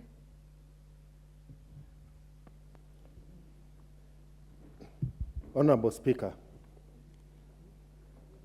that aware that the Betting, Lotteries and Gaming Act, Cap 131, Laws of Kenya, provides for the regulation of the gambling industry, including the control of betting, lotteries and gaming in the country. Further aware that there is an emerging trend of media houses offering their audiences platform to participate in betting through lottery-style games, trivia shows, polls, contests, and other SMS-based gaming. Concerned that the trend was initially perceived as a harmless form of entertainment and audience engagement, but has since developed into a problem within our communities, leading to many Kenyans getting addicted to this form of gambling. That has led to lots of loss. Further concerned that there are numerous negative effects of this trend, including financial ruin, family breakups, high truancy in schools, resulting in high school dropout rates, and in some cases, suicide, noting that these games target individuals who can least afford to lose money, mainly the elderly, the youth, and low-income earners. Cognizance that the government has the responsibility of protecting citizens from negative social trends, including gambling, and the proliferation of these games is a violation of the Betting, Lotteries, and Gaming Act.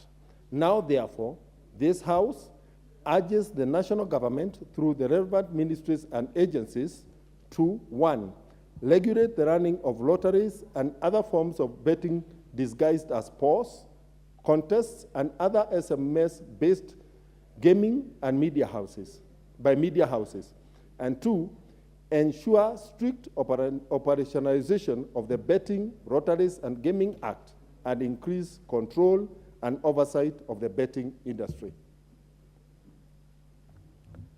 Madam Speaker, the media houses in this country are licensed to inform, educate, and bring news to Kenyans. However, in the history of this country, Kenyans have been left at the mercy of cartels that are exploiting them at every turn. Right from the onset of the infamous Desi pyramid scheme, other con games have happened. We have seen ordinary Kenyans lose their savings through Ekeza, Sacco, through Resedi developers, and many other such activities that are neither licensed nor regulated. In all these activities, media houses have been right at the center in terms of advertising and promoting such games. Apparently, the media houses seem to have been on a learning mission, and having learned from the best, they have now joined the gravity train and therefore promote their own lotteries against the license that is issued by the Communications Authority, while making sure that they are neither registered as betting firms and agencies by the Betting and Licensing and Control Board, and the Media Council, which is supposed to be a self-regulating body of the media houses, has kept absolute silence and even evaded responding to concerns raised by Kenyans. The Communications Authority has indeed acknowledged that they are raising concerns amongst Kenyans over the broadcasting of these lotteries and games on ICT platforms. However, the Media Council has used the excuse that because it appears before the Parliamentary Committee on Communication and ICT and answers questions, that apparently it has nothing to do with the misbehavior of its members.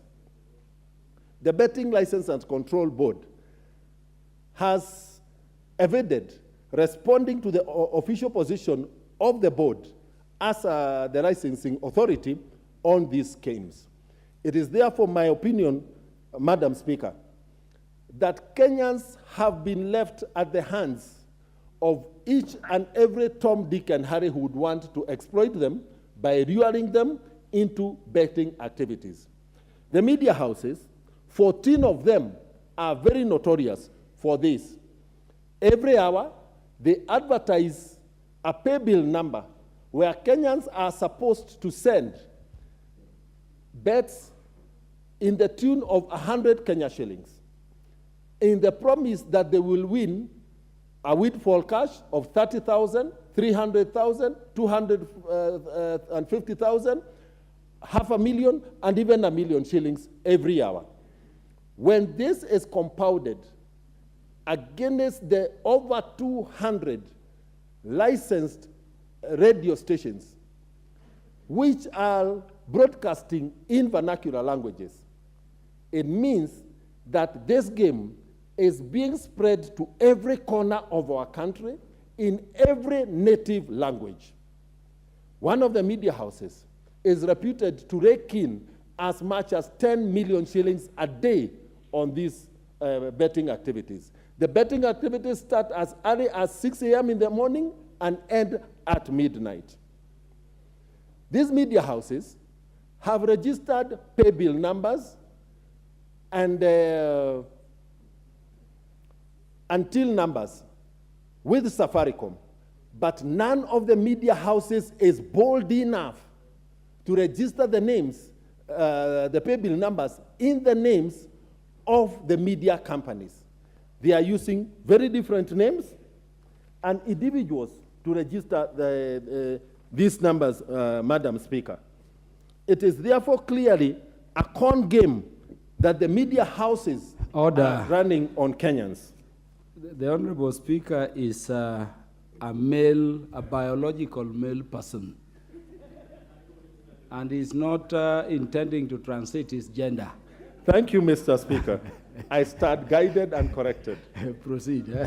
Mr. Speaker, Geshisho FM uses a pay bill number 760202 registered under Win Lotto. Inoro FM, pay bill number 5668989 registered under Piga Jeki.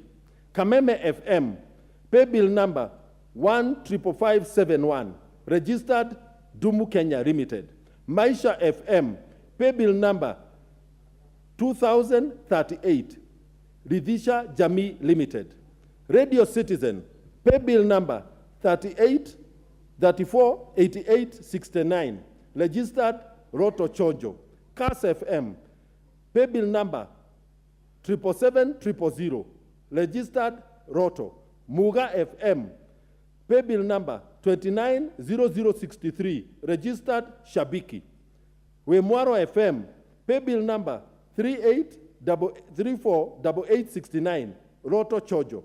Shamge FM, pay bill number 5668989 Piga Jeki. Ramogi FM, pay bill number 348869 Roto Chojo. Mr. Speaker, it is clear that this is disguise. Why would a blood name in the broadcasting industry register a pay bill number under a different name?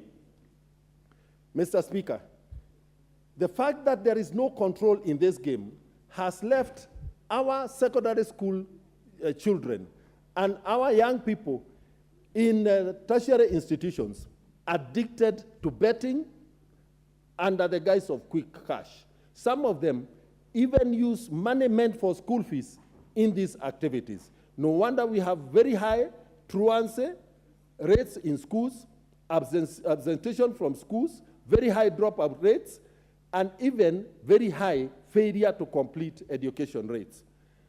Mr. Speaker, incidences of suicide that we have seen in the rise, especially the young people, and among family members, have a direct linkage to the financial ruin that families that can least afford to lose money are going through. It is important, Mr. Speaker, to note that this House, as a representative of the people, has a responsibility to safeguard the lives of Kenyans. We have a responsibility to ensure that the economic activities of certain farms are conducted within the law. Mr. Speaker, do these media houses pay tax under the same regime that betting firms are paying? Do they declare in their income statements to KRA that they are getting revenue from betting activities? My guess is no. It is therefore imperative that this House must stand in the gap and protect Kenyans from these negative activities. Media owners are the who is who in this country. They are billionaires. They can open casinos where we can go and bet. They cannot convert our airwaves into casinos and still fail to be licensed. Mr. Speaker, I submit and request the Honorable Kawajiko to second. Thank you, Mr. Speaker. Where is Honorable Kawajiko? I'll give him the mic. Thank you, Honorable Speaker, for giving me this opportunity so that I can support this motion being presented by Honorable Mathenge.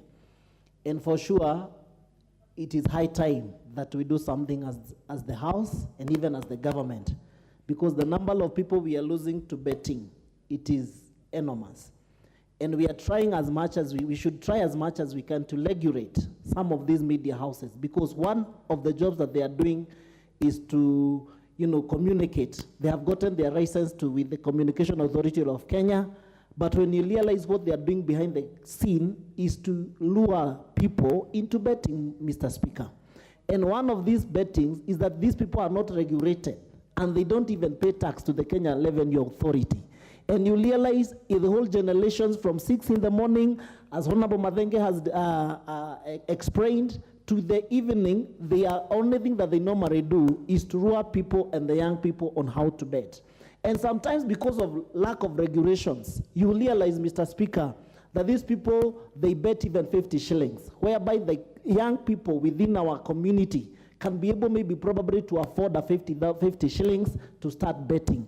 And when they induct millions of Kenyans and young people to betting, there is no way, there is no regulations or any form of knowing what are they supposed to do to make sure that they pick up the winners. So even the people that they purport to be winners, they are the same people probably that they have selected using their own means, and maybe probably through back the door, they're able even to correct the amount of money that this person have been able to win. So therefore, Mr. Speaker, we must come with the regulations and make sure that these media houses stop using the goodwill that they have with the public, in terms of probably because someone understands a station like Kameme FM, a stations like Kinolo FM, because there is a lot of goodwill with the public outside there, then they take advantage of that goodwill without any regulations. And we must call out Communication Authority of Kenya. We must call out Kenya Revenue Authority to go after these companies and tell us who are the registered owners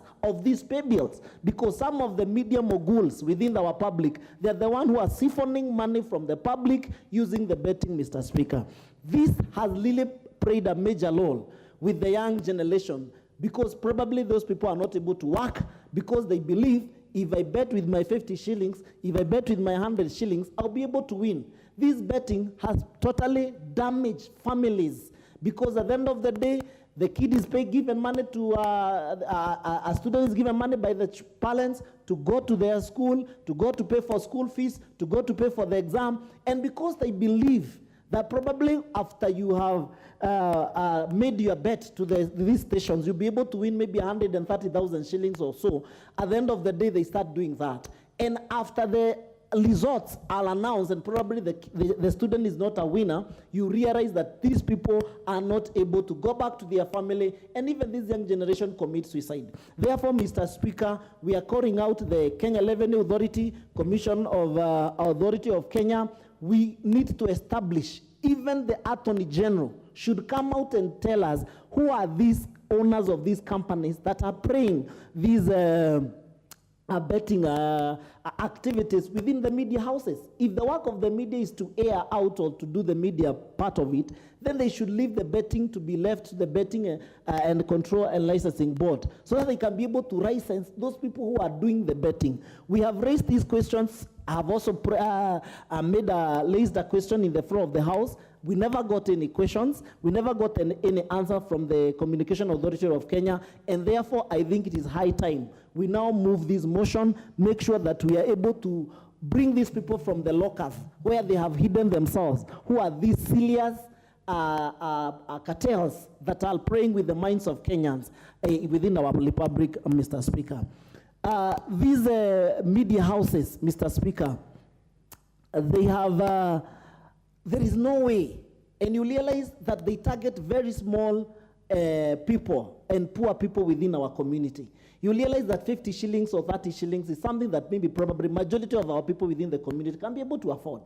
But when you do it accumulatively, you will realize that these media houses are making a kill out of this betting, probably 10 or even 20 million within a day. But the amount of money that they are telling the people that this is the person who won, it is less maybe probably than 100 or 200,000 shillings. There must be law, there must be a regulation. We must come up and call these people out and now start making sure that they are regulated, so that if they declare that they are going to release certain amount of money after paying taxes, after paying the winners, and how they pick up even these winners, Mr. Speaker, is questionable. You realize part of the family members of these cartels, they are the one who probably wins, because there is no way you can be able to verify who is the winner, because they are using the radio station, Mr. Speaker. This has also gone some to an extent even to family breaking up, marriage and families, Mr. Speaker, because probably the man become addicted to betting. Every coin, every shillings that he gets within his means, he normally put it to betting. And we must save our community and our young generations from this betting, Mr. Speaker. And therefore, that's why I want to second this motion and request that the House to also support, so that we can make sure we regulate these media houses, and so that we can make sure that we call out those people who are earning and milking millions and billions of money from Kenyans people without even paying tax, Mr. Speaker. I therefore second this motion. Honorable members, I now propose the question that aware that the Betting, Lotteries and Gaming Act, Cap 131 of the laws of Kenya provides for the regulation of gambling industry, including the controlling of betting, lotteries and the gaming in the country. Further, aware that there is an emerging trend of media houses offering their audiences platforms to participate in betting through lottery-style games, trivia shows, polls, contests, and other SMS-based gaming, concerned that the trend was initially perceived as a harmless form of entertainment and audience engagement, but has since developed into a problem within our communities, leading to many Kenyans getting addicted to this form of gambling, and that has led to lots of loss. Further concerned that there are numerous negative effects of this trend, including financial ruin, family breakups, high truancy in schools resulting in high school dropout rates, and in some cases suicide, noting that these games target individuals who can least afford to lose money, mainly the elderly, the youth, and low-income earners, cognizant that the government has the responsibility of protecting citizens from negative social trends, including gambling, and that the proliferation of these games is a violation of the Betting, Lotteries and Gaming Act.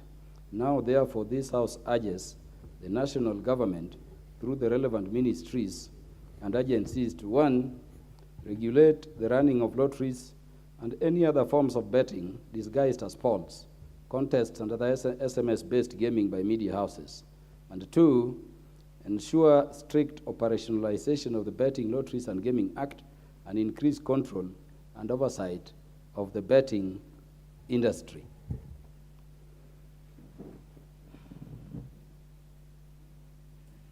The Member of Parliament for Mombasa County, the Honorable Zamzam Chimba. Asante sana Bwana Spika. Niweze kupongeza Mheshimiwa Mathenge kwa kuleta mjadala huu leo. Kwa hakika kamari imekuwa donda sugu katika taifa hili, na tunasema samaki mkunje angali mbichi. Tukiangalia watoto wetu katika mashule, watoto wameharibika. Hata nyumbani mama utafuta mahala pa kuficha kipochi chake. Manake watoto kufuatia kuona kwenye matelevisheni, kusikia kwenye maredio, kwenye mitandao, watoto wa skuli wameingia na wamezama katika kucheza kamari.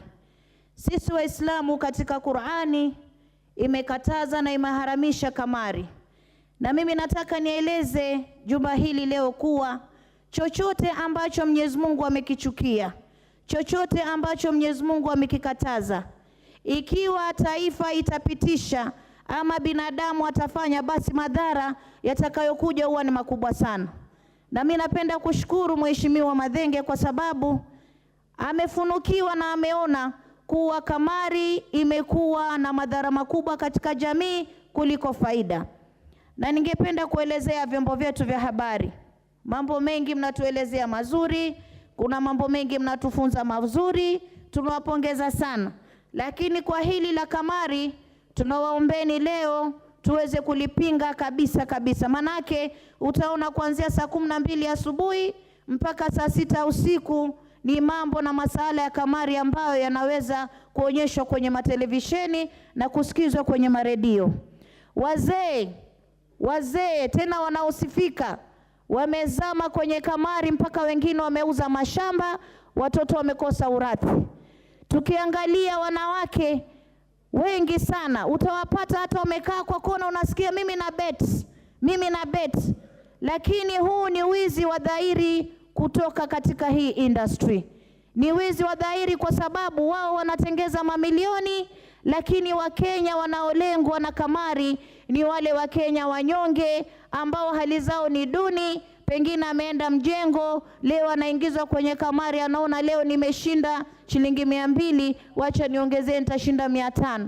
Pengine siku hiyo amepata 10,000 katika mjengo, anaeka yote kwenye kamari, pesa zinaenda zote, wapata mtu ameamua kujitia kitanzi kwa sababu hali si hali katika maisha. Na ingekuwa ni uwezo wangu, na mimi nasema kama kiongozi katika jumba hili, mimi ningeweza kupinga kamari kabisa katika taifa hili. Tusiwe na mambo ya kamari kabisa, iwe kwa mtu mzima, iwe kwa mtoto, yote ina madhara kwa sisi sote. Kwa hiyo ingekuwa ni uwezo wangu, Bwana Spika, mimi ningeweza kukataa kamari kabisa kama vile Mwenyezi Mungu na ninakataa mimi kama Mama Zamzam, kama Muislamu. Ninakataa kwa sababu dini yangu hairuhusu kamari. Na mimi nawaombeni viongozi mlioko hapa, ili jambo tulikataa kabisa.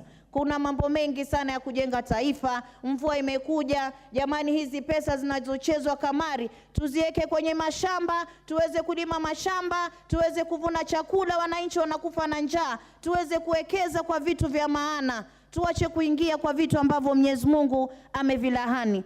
Na ukiangalia watoto wa skuli, na mimi nawahusieni na wazazi kule nyumbani, waangalie watoto wao.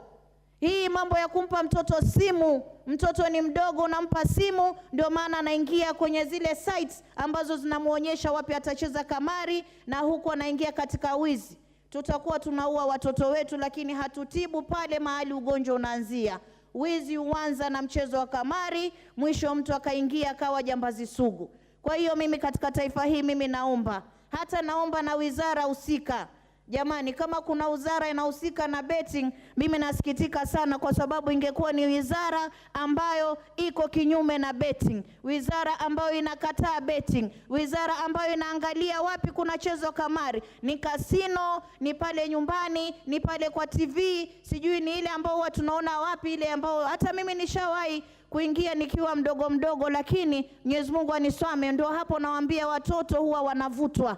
Mtoto huwa anavutwa, na hii inakuwa kama vile addiction. Mtoto anashindwa kusoma, mtoto anakuwa amepotea njia, tunapata jamii inaangamia. Kwa hiyo mimi na support na naunga mkono mjadala huu wa leo, na napenda kuambia serikali, hali ya maisha ni ngumu. Tuache mambo ya betting. Zile pesa zinazoingia katika betting, tuangalie tuweza kufanya namna gani sisi tukainua uchumi wa taifa, stima ikarudi chini, bei ya maji ikarudi chini, bei ya chakula ikarudi chini, kuliko kupoteza pesa kwa vitu ambavyo havina maana. Na mimi naelezea serikali, wakati mwingine waweza kuona unakusanya ushuru, unakusanya hapa na pale, kumbe unachukua laana wewe unaiweka katika taifa yako. Ikiwa Mwenyezi Mungu amekataa kamari, basi ni dhahiri shairi kuwa serikali nayo pia iweze kupinga kamari. Sisi tunasema serikali ipinge kamari kabisa, hizi pesa ziweze kupelekwa kwa mambo ambayo ni ya maendeleo. Na mimi nafuatilia sana, kuna watoto ndani ya Mombasa County wameingia katika kamari. Watoto unawapata badala ya kwenda skuli wamekaa vichochoroni, bagi kwa mgongoni, lakini yuko na simu. Wazazi wangu wa Mombasa County, janga hili la kamari ni janga kubwa, japokuwa halionekani, Leo mtoto atakuletea 500, ma, mimi napata hizi na beti, napata hizi tununue mboga. Wewe mama unapokea, lakini jua unamweka mtoto wako kwenye matatizo. Kesho atafungua kabati lako, atatoa dhahabu zako, atakwenda kuuza ili aweze kupata pesa za kufanya nini? Za kucheza kamari. Kesho kutu atafungua mlango wa jirani, ataangalia kipochi chake, atachukua, ataenda kucheza kamari. Siku inayofuata atakwenda kuvunja bank. Unampata kwenye kasino, manake wale wa kuvunja banki wakishamaliza shughuli zao, huwa wapata kule kwenye kasino watupa pesa kama njugu, manake hawakuzifanyia kazi, hawajui uchungu wa pesa, na yote yatokana na mambo ya kamari. Kwa hiyo Mheshimiwa Spika, nafurahi leo kupata mwanya huu wa kuweza kupinga kabisa na kuweza kusupport mjadala wa Mheshimiwa Mathenge. Mwenyezi Mungu akuweke Mheshimiwa. Ni katika mijadala ya nguvu sana katika jumba hili leo. Ni katika mjadala mkubwa sana katika taifa hili. Ni donda sugu ambalo lilikuwa limefumbiwa jicho na leo tunaliangazia, na uhakika na nyinyi waheshimiwa wenzangu mutaweza kulitilia pono na tuweze kulipinga ni mambo ya kamari, na hasa katika matelevisheni yetu. Nyinyi ni wazazi mnaotangaza, nyinyi mna watoto, tunawaombeni mambo ya kamari kwanza tuanze kutoa katika vyombo vya habari, kisha tuweze kuimaliza na sehemu nyingine yote. Asante sana Bwana Spika. Thank you very much. Honorable Mathenge, Parliament under Article 95 resolves issues of concern to the people. When a motion says, and this I'm raising with all honorable members, that this House urges, what are we resolving? I thought we should, begin crafting these motions in a way that will make the resolutions of Parliament actionable. I mean, when you say the House urges, beyond talking what do we achieve, I think it is something we should look into as we deliberate upon this motion and as we deal with other matters. Is Honorable Musa Sirma in the House? Honorable Jana Ngeno is certainly not Honorable Musa Sirma. Honorable Farah Malim, former Deputy Speaker, you want to contribute?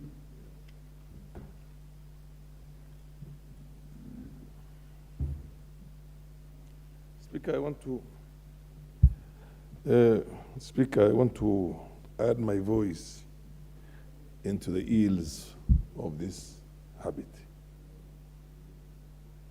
The previous speaker was very categorical that this thing, I believe in all faiths, I know in Islamic faith, is banned. It actually says in Arabic, rijsun min amal al-shaytan. It is the lowest morals of the devil. The devil is the devil, Lucifer. We know him to have no morals. He destroys humanity. Even within that low moral of the devil, or Lucifer, this is the lowest of the law. We have destroyed generations of this country. And the thing itself is compulsive. If you've ever heard of addiction, the alcohol addiction, the drugs addiction, the cat addiction, this is the most compelling, compulsive addiction. Once somebody gets into this habit, he doesn't know what he's doing. He will sell his properties, he will sell the school fees of his children, he will sell the food. I mean, he will use all those money for no other reason than to do betting or gambling for that matter. We had, in the early days, a way of protecting this because it was confined to casinos. And casinos were presumed to be the places where the rich people go and look for these services. And the government stood to make a little bit of money out of it.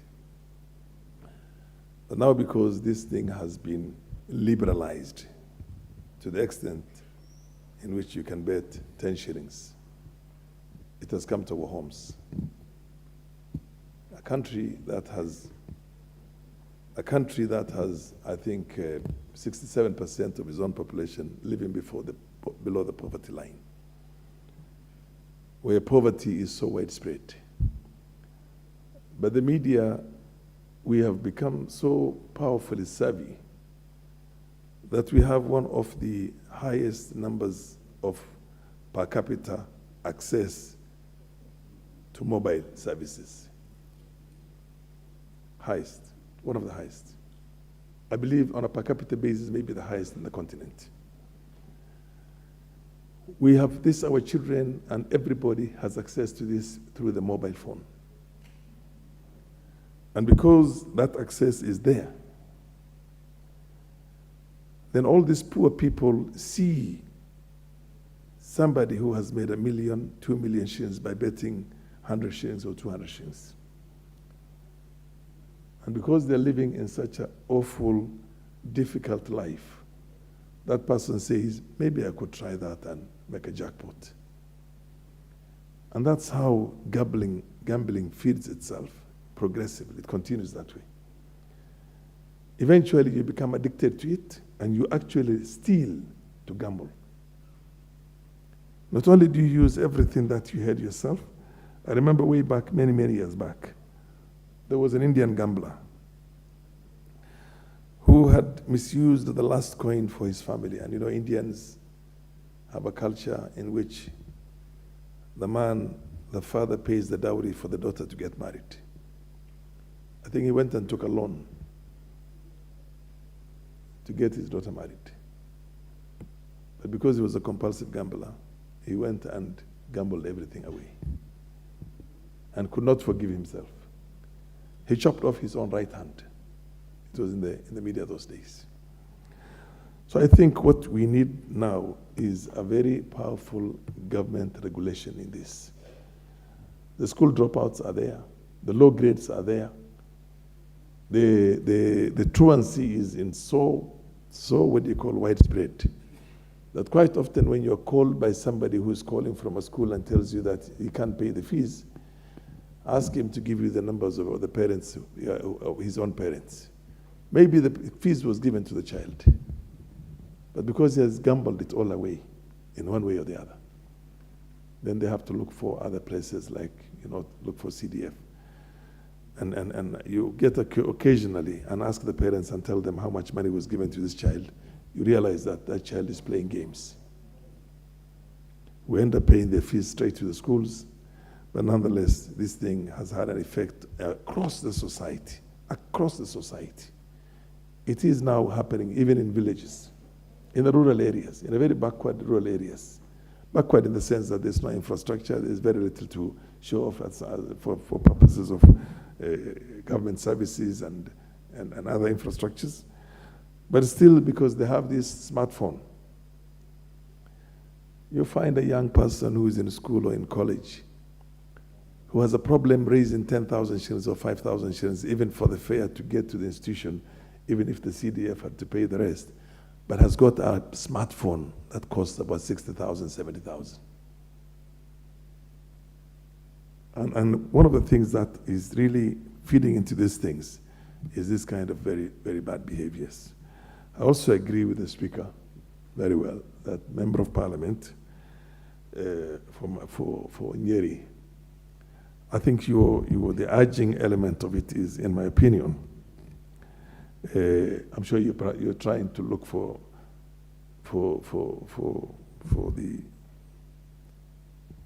us to use this as a way of creating a bill, a process of creating a bill from the House itself that controls this thing. And that's, in my opinion, one area. I'm happy with the way it is, but as the Speaker said, maybe you should have done a bit stronger than that. But nonetheless, don't leave at this stage.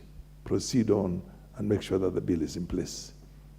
If you need my assistance or you need the Speaker's assistance, we'll be willing to help you on this, because we really need to bring this country's future generations into certain sanity. This is a country in which, in the past, we used to say, in all societies, that the mothers and the women folk and the female gender in this country are the ones who are carrying the burden the burden of this nation. Because you give a man money and he can use it for miraa, he can use it for drinking, he can use it for whatever he has to use it for. But you give a mother money, she takes it to her children. But if you bring this betting to the mother in the house and she decides, I'm suffering so hard, but maybe I can put in 100 shillings in here and have a chance of making 1,000,000 shillings. Out of that desire to try and better the lot of her own family, she could easily get sucked into this compulsive behavior. And that also has got a problem. So this thing is, even the safe areas that we had before, our women folk and the mothers of this country were the ones who are holding the families and holding this nation. I can tell you where I come from. 70% of the people taking care of children and sending them to schools are women. Now, if that is going to again be embedded through this, we then have nothing. We then have nothing, because I haven't seen in my lifetime 10 women who chew miraa. But I've seen probably 500,000 people who chew miraa who are men. You probably see women who are drunkards, alcoholics, but they're so minuscule when you compare them to overall numbers. And then you look at all the families and the households here, how they've been taken care of by the female gender. Now you take this into that. This is already also craving or creeping into that. Very few safe zones that we had before. So the whole nation is going to be destroyed, in my opinion. So I think worse than kumi, worse than miraa, worse than any of those social, ills that we had before, this new phenomena which is imported from outside, by the way, it comes from outside the country, which has come from outside the country. This, we have got to tame it in the soonest possible. Thank you. What is out of order, Honorable Ndiki? Mr. Speaker, sorry. I would like to ask my very good friend and senior to give us statistics proving that miraa is a bad substance, because you have demonized miraa in 3 of your statements. Please provide statistical evidence to prove that miraa is entirely, if you misuse something, that does not mean that something is bad. Yeah, Honorable Farah Malim, were you still contributing or you were done? I was, no, just before I was done is when. But then, you remember, there was way back, there was a matter that was raised on this floor of the House, in which Martin Shikuku said Kanu is dead, and then Serenoi said there's no need to substantiate the obvious. I say that there's no need to substantiate the obvious, but if you want to see all those body of what you call research that was done, including this thing being banned in all the developed world, miraa is banned in Somalia, in Tanzania, it is banned in Uganda, it is banned in South Sudan, it is banned in all these countries. The only country that is not banned, I can agree with you because you come from a miraa growing zone. But tell me, go back to your own self now in real sense. And Speaker, can I take 1 more minute? 1 minute before I... You know, the procedures of the House do not allow a member to stand on a point of order to reopen debate for a member who has concluded. Yes. No, and that is what you are doing with Honorable Ndikiri. I was just before I concluded. You will have 30 seconds to do so because members want to contribute. Okay. And it is the all developed world. Go with miraa right now to Saudi Arabia. You'll rot in jail for the rest of your life. It's actually life imprisonment. So miraa is a very bad thing. It has destroyed your own people. Even the miraa growing areas, children don't go to school, and you know that very well. But I know you will get some few votes because of this. But let me tell you one thing. Farah Malim and Honorable Rindikiri can persuade themselves on those issues beyond this motion. The Honorable Joanna Ngeno, MP for Emwadikiri. The miraa debate is very interesting, Mr. Speaker. I had not known what kind of substance it is, but I was also thinking I could do it as a commercial farming. But now my brother here, the Speaker, who is our senior, has condemned it. But anyway, Mr. Speaker, I wish also to make a contribution of this particular debate. And like you've said, there were two motions. This one and another one which was dealing with the electricity, the cost of the electricity, which was actually urging the government. This one also is urging the government. I really wish, if you look at the contributions made by members, especially on that debate, that motion which was dealing with electricity, when you look at the contribution made by members, very substantive, very concrete matters that were discussed in that particular motion. But the unfortunate part of it is that that motion will just end up in the shelves of room 7, or how do you call it, table room. Same case with this one. So I really want to take the advice of the Speaker that members, when you look at these very fundamental motions that we bring to the House, which are very fundamental, like this one, let us turn it into a bill. Let us go and rewrite it into a bill so that we use the debate of this House, the contribution by members, to enrich that legal undertaking that we are going to do. Mr. Speaker, I thank you for that very serious advice. Otherwise, Mr. Speaker, this idea of betting, I remember we did a very serious debate in this House last year in the last Parliament, especially on betting companies, which one of them was even SportPesa. Mr. Speaker, it was a very serious debate, and heads rolled. And I remember very well, Mr. Speaker, that so many betting companies were removed. They were banned. Their licenses were withdrawn. Mr. Speaker, the same reasons that we are discussing here today were the same reasons that we used at that particular moment to withdraw licenses of particular betting companies, which were actually destroying our generations. Mr. Speaker, I've heard the Deputy President of this country talking about illicit drinks, which is actually almost removing a whole generation of young men.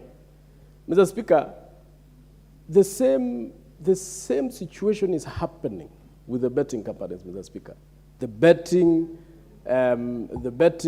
game in this country, Mr. Speaker, is actually also destroying almost a whole generation, Mr. Speaker. Even students who are in school, they don't even, they don't even take time to read anymore. Because their minds, they are waiting for the results, either in the radio, either in TV, either in their phones, whether they have won or not. Mr. Speaker, on personal level, or even on our capacity as members of Parliament. But, Mr. Speaker, there has been a lot of demands by these students, either those are in the universities or in colleges or in secondary schools, asking for some money, which, of course, we cannot substantiate. We do not know whether that money goes to school, but they will tell you, today they want this particular amount of money. Today the school wants this particular amount of money. And it's not big money, 500, 1,000, Mr. Speaker. So, but since we have learned that these monies, most of, 80% of these monies that we send to these particular students don't go to school. They go to betting. They load in their phones so that they can bet either what is in those particular betting. Mr. Speaker, I count myself lucky because I have never participated in any betting in my life, even when I was young. When people used to go to those cards where somebody is saying which card is for money, e card in your pesa, or something like that. I resisted to participate in those particular bettings because I knew it was going to attract me to those particular games, which I have always understood has nothing but waste your time, So, Mr. Speaker, I'm in full support of the member who introduced this particular motion to this House, that members of the TV stations and the radio stations that participate in betting must, we are not saying we should remove them from those particular things, but they must acquire licenses as betting companies, just like the ordinary betting companies outside those radio TV stations. they must also acquire licenses, so that if they want to participate in betting, they must have the licenses for betting. Number two, they should also pay taxes.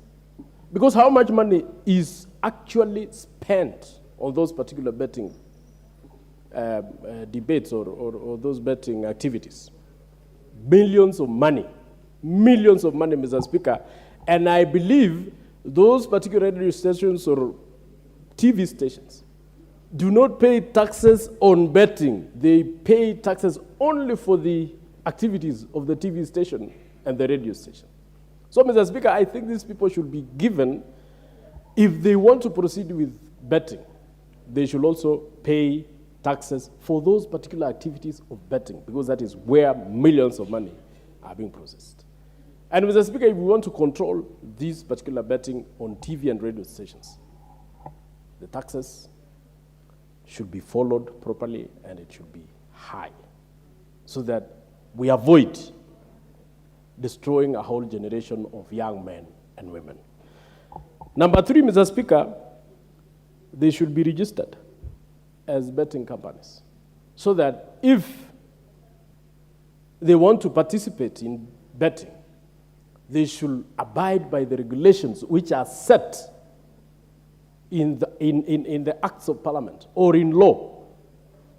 Because those companies which are in betting right now, most of them have actually closed shop because they don't follow, or whenever they don't follow the regulations, they are closed. Because the regulations are very strict. Because the rules which are being used or which has been set by this House, Mr. Speaker, are so strict that most of them cannot abide by them, and therefore they close shop. We want the radio stations, we want the TV stations also to be registered, so that they are bound by the laws which are created in this House, Mr. Speaker, and so that when they make mistakes, Mr. Speaker, they can be punished using the same laws that are used to punish those other betting companies. So, Mr. Speaker, I'm in full support. But my advice is we should regulate as much as possible the betting in this country. There should be a situation, although, Mr. Speaker, you know, most of the betting are done through phones, but there should have been a regulation that whoever, like the casinos that we have in this country, Mr. Speaker, you cannot enter those casinos unless you are above a certain age. That was a very good regulation, Mr. Speaker. But nowadays, people don't go to casinos. They have casinos on their phones. So how do we regulate the participants in this particular betting? Because nowadays, people participate, whether you are 12 years, as long as you have known how to use your father's or your mother's phone or your brother's phone. You can Google, you can do whatever you can do. Mr. Speaker, my mother is over 90 years old. Going around 100. But she has a phone. I bought her a phone. I normally send her money and pesa, and also airtime. But she has grandchildren, who when I send her money, after 3 days she tells me, there's no money in my phone. Why, Mr. Speaker? Those grandchildren have accessed the phone. They have a PIN number. They do betting in that phone. You know, Mr. Speaker, how do we regulate so that the young men who are above or who are below either the age of 20 or 25 do not participate in betting? How? Because these TV stations, these radio stations, they just allow access by anybody, whether you are 12 years, whether you are 10 years, whether you're 25 years, they allow access. How do we regulate that? So that is a question for the member who moved this motion. Please go and do research, bring this thing as a bill so that we can save our generations. I thank you, Mr. Speaker. Dick Maungu. Thank you so much, Mr. Speaker, for the opportunity given to me to give my contributions on this important matter about betting in this country. Mr. Speaker, I will also wish to appreciate my good brother, Dr. Mathenge, for a well-thought bill on how we can regulate and maybe bring some order on betting in this country, Mr. Speaker. We have had for a long time betting companies do their business in this country. And these betting companies for long have been regulated by well-structured laws that govern the way they interact. But the mushrooming of some small betting companies, courtesy of the FM stations we have in this country, has resulted to abuse and to some extent, Mr. Speaker, an exposure to a vast majority of our people. The members in this House may not be culprits in this scheme of betting, Mr. Speaker, but betting, just like alcoholism, betting, just like pornography, is very, very addictive, Mr. Speaker. And there's no way, as a country, we can allow the vulnerable people in our country to be exposed, to be used, sometimes to be, they are so much exposed, Mr. Speaker, because these radio stations have a platform through which they interact with their followers, they interact with the citizens. And it is through this platform, Mr. Speaker, that these betting companies have moved on to register. These radio stations have moved on to register betting firms that can easily be accessed, betting firms that can easily be able to induce, especially the young and the vulnerable people.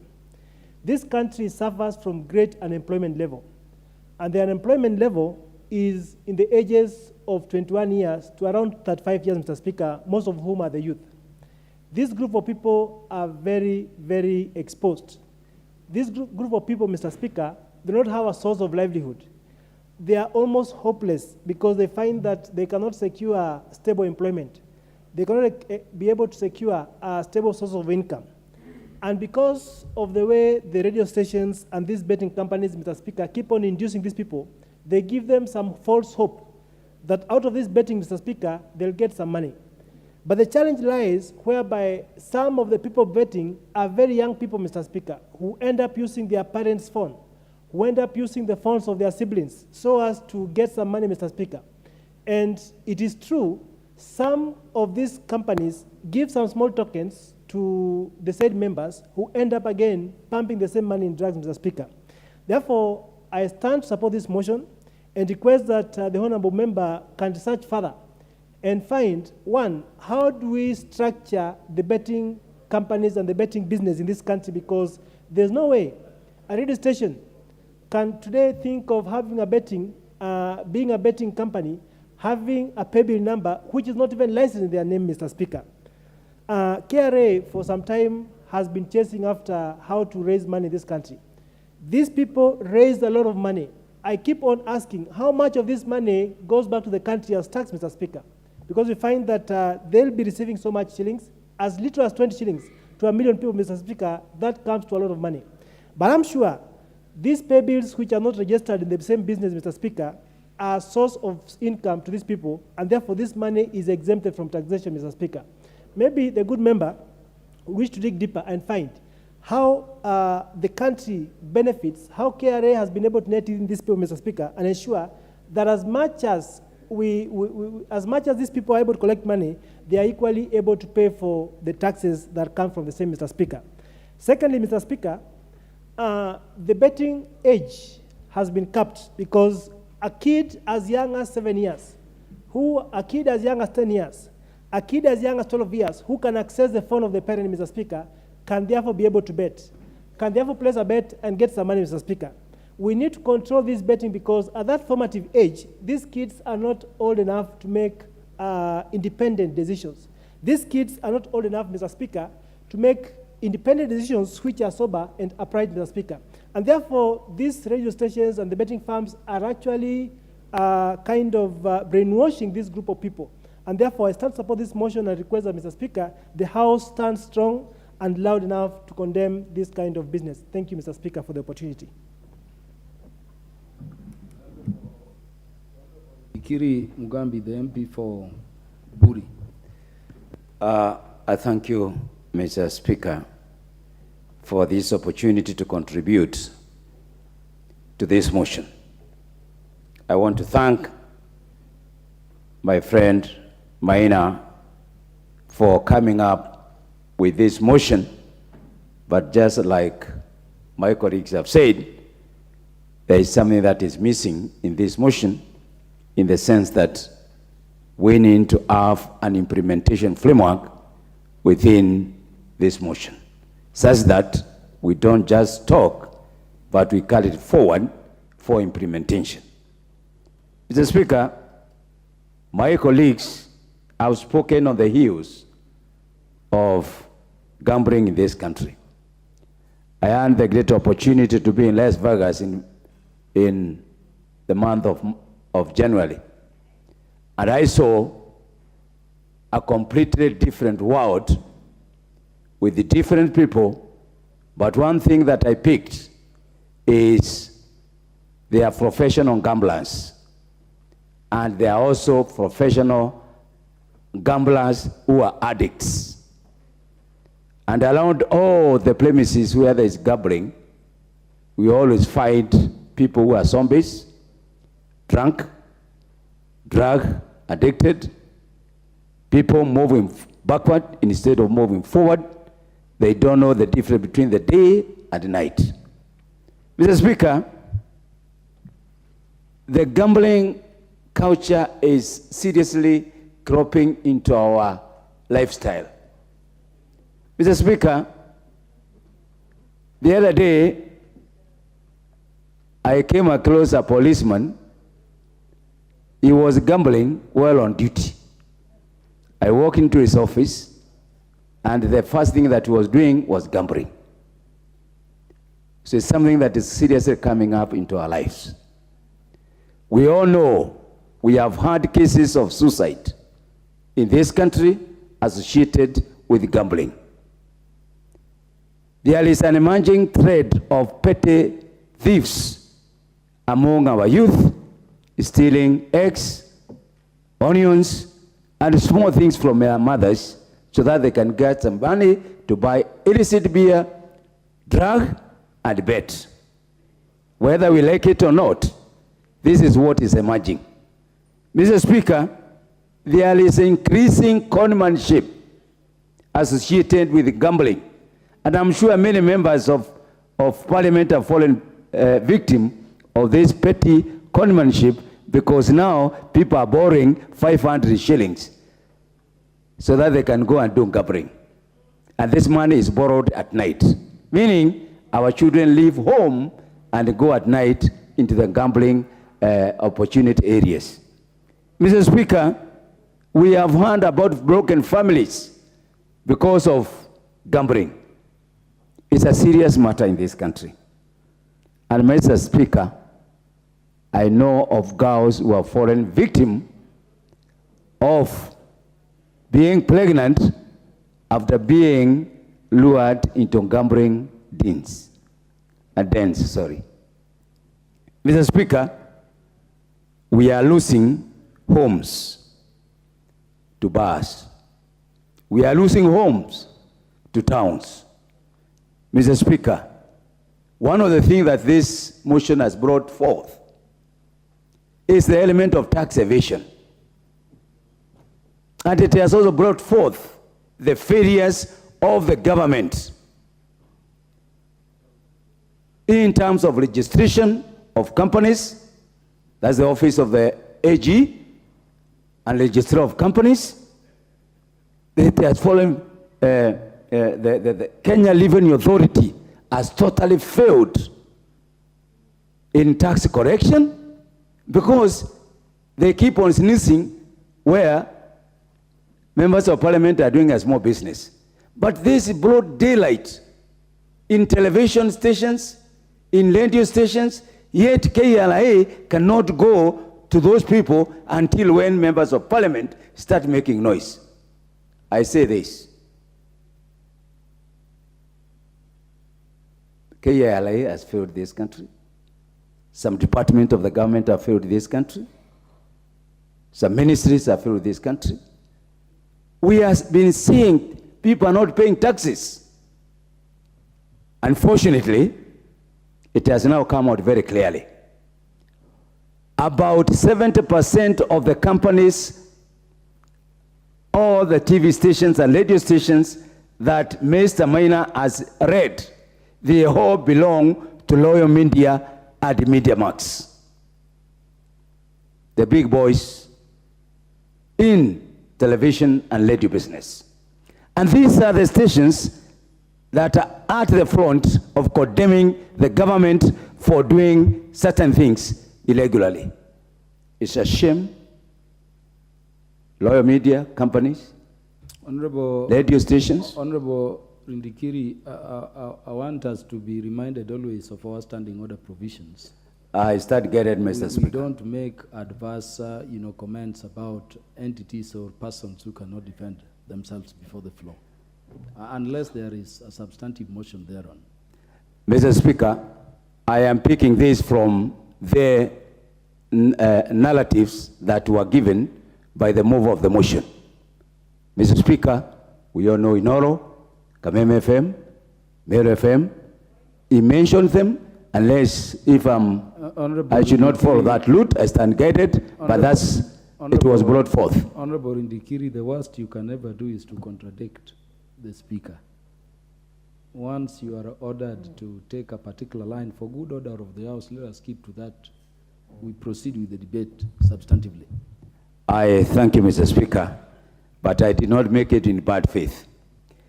Mr. Speaker, this is a very serious issue. Even in business practices, some companies are paying taxes, others are not paying taxes. It is discriminatory in terms of business practices, where some companies are given more due advantage than others. So I join my colleagues to saying that it is a very serious issue. We really need to be sober on this. We are losing a generation. And it's like, Mr. Speaker, we are now fighting alcohol, drugs, our girls' pregnancies. Now we have to come with another one called gambling. Every day there's something new coming to our society. And it's going to be a very serious matter unless we do serious consultation and regulations and controls. This country will end up being like some countries now we are seeing. It's like every day there is issue of murder, shooting, and all that kind of situation. So I want to ask honorable members, if we are to save this country, we must save our young people. We must save our young generation. We must speak this with one voice. Gambling needs to be regulated, and seriously regulated. We have to look at the underlying of the issue associated with gambling, stealing. We have performance of our children in schools, etc., etc. So, Mr. Speaker, this is a very important motion. We really need to bring a lot of implementation concept into it, and I'm sure Mr. Maina will look at this. I thank you, because through this motion and many others, like the ones that we have been discussing this morning, we will be able to save our future generation. I thank you, Mr. Speaker. The MP for Kitutu Masaba, the Honorable Cliff Gisairu. Thank you, Mr. Speaker, for giving me the opportunity. And I would like to thank Honorable Madenge for bringing such a motion to the floor of the House. Mr. Speaker, I will want to stick to the direction Duncan Mathenge gave us. Honorable, that is the Member of Parliament for Migori County. Do approach and enter the House in the manner we do under the standing orders.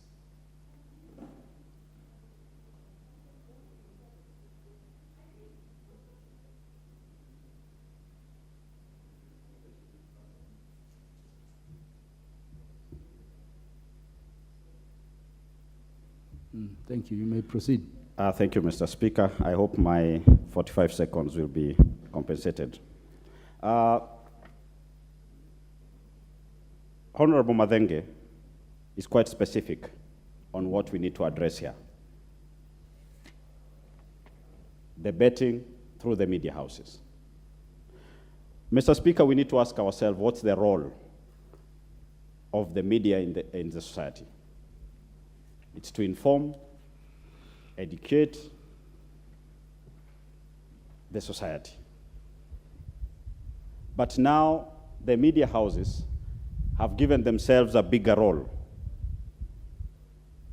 which is to create wealth through gambling. The target audience of the media is usually very wide. It reaches every home. It touches the most vulnerable. And they use the most enticing language to make every person listening to feel like a winner. Mr. Speaker, when you look at the regulated firms that do betting, you find that they don't have the same leeway, because if it's sports, the gambling is at the peak over the weekend when the sports activities are taking place. This is not the case with the media houses. For them, it is Monday through Sunday, 5 a.m. to midnight. Every hour, they have a different brand of a promotion they are doing. They camouflage it as a promotion, as a way of trying to support business. But this is usually not the case. How many people win in a month? How many people gambled? Honorable Mathenge, I think if this comes to be in a bill, we also need to say, if they are regulated, there has to be the number of hours that any media house should be allowed to conduct this betting activity. Also, there should be a minimum amount that any gambler should use to play. The act of coming that you can bet with 50 shillings makes it so easy and so cheap that everybody thinks he can do it. The problem is, this person does it 10 times in a day. So they never see the impact until it's too late. So there should be, for media houses betting, there should be a minimum amount. If someone sees it's 500, chances are you will have very few participants. But if you make it 50 shillings, you literally have even a class 8 child taking the grandmother's phone and trying their luck. The media should be a mirror of society. They should not be the ones trying to show the youth that it's easy to get rich. The get rich mentality has gotten into our youths. Therefore, you find in the villages, they have the small radios following and knowing that in the next hour is my chance to get rich. But instead, they get poorer every day because the little they had, they gamble it away. The media should help as leaders to try and fix society. And what is going on right now is not exactly that. What are the returns? Does the media declare how much they make from these betting games that they conduct? Mr. Speaker, it needs to be that all media houses, a portion of the benefits they make from this gambling should be donated to corporate social responsibility. Because this is not their core business, so whatever they get should be shared with the society where they got that money from. We should see them building schools with the same name they used on that betting activity. So they should be compelled that whatever they get from these poor and needy people goes back a good chunk of it goes back to these poor and needy people. We need to see them offering bursaries, because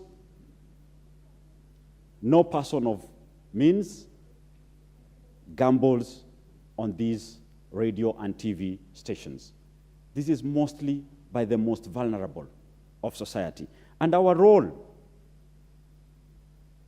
as members of parliament, as the representatives of the people, is to ensure we protect these vulnerable people, so that the media, who should be our partner in developing society, does not lose traction and end up exploiting the very people we are supposed to protect. The tax laws should apply. They need to pay tax away from the media revenue earnings, and this should be made public so that it's clear to the poor people that while they gambled 100 shillings, someone at the end of the day made 10 million shillings.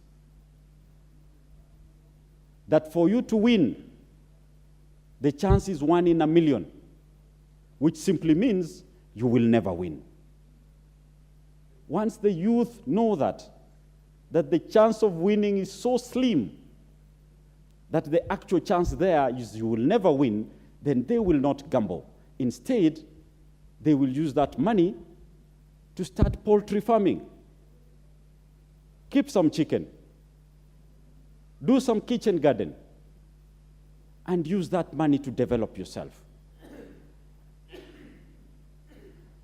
Thanking Honorable Duncan Mathenge, and we hope that you'll take it a step forward so that we put this into law and make sure that the media play their role towards developing this country and protecting the society from the ills of gambling.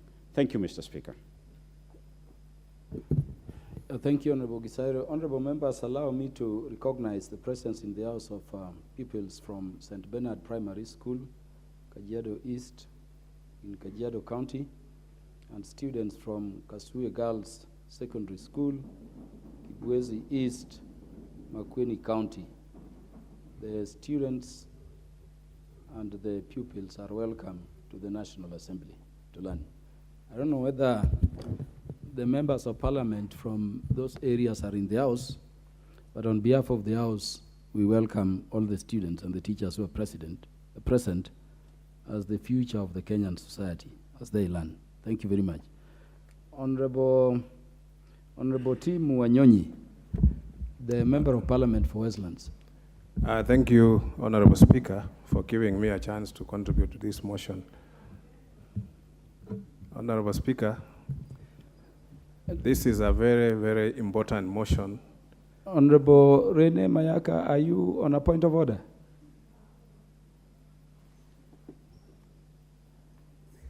Thank you, Honorable Speaker. I just want you to also consider gender, because you also know a lot about betting. You want to speak. Thank you. I know you, Honorable Rene, said that following that determination of the Supreme Court, gender of people is no longer known. So I don't know when Honorable Tim Wanyonyi confirmed it does not belong to the gender you imagine. Honorable Tim Wanyonyi, proceed. Honorable, my gender is known, and I know I subscribe to the original creation, the way God created us, man and woman, yes, not the other people who are trying to bring in a third party, yes, which does not subscribe to nature.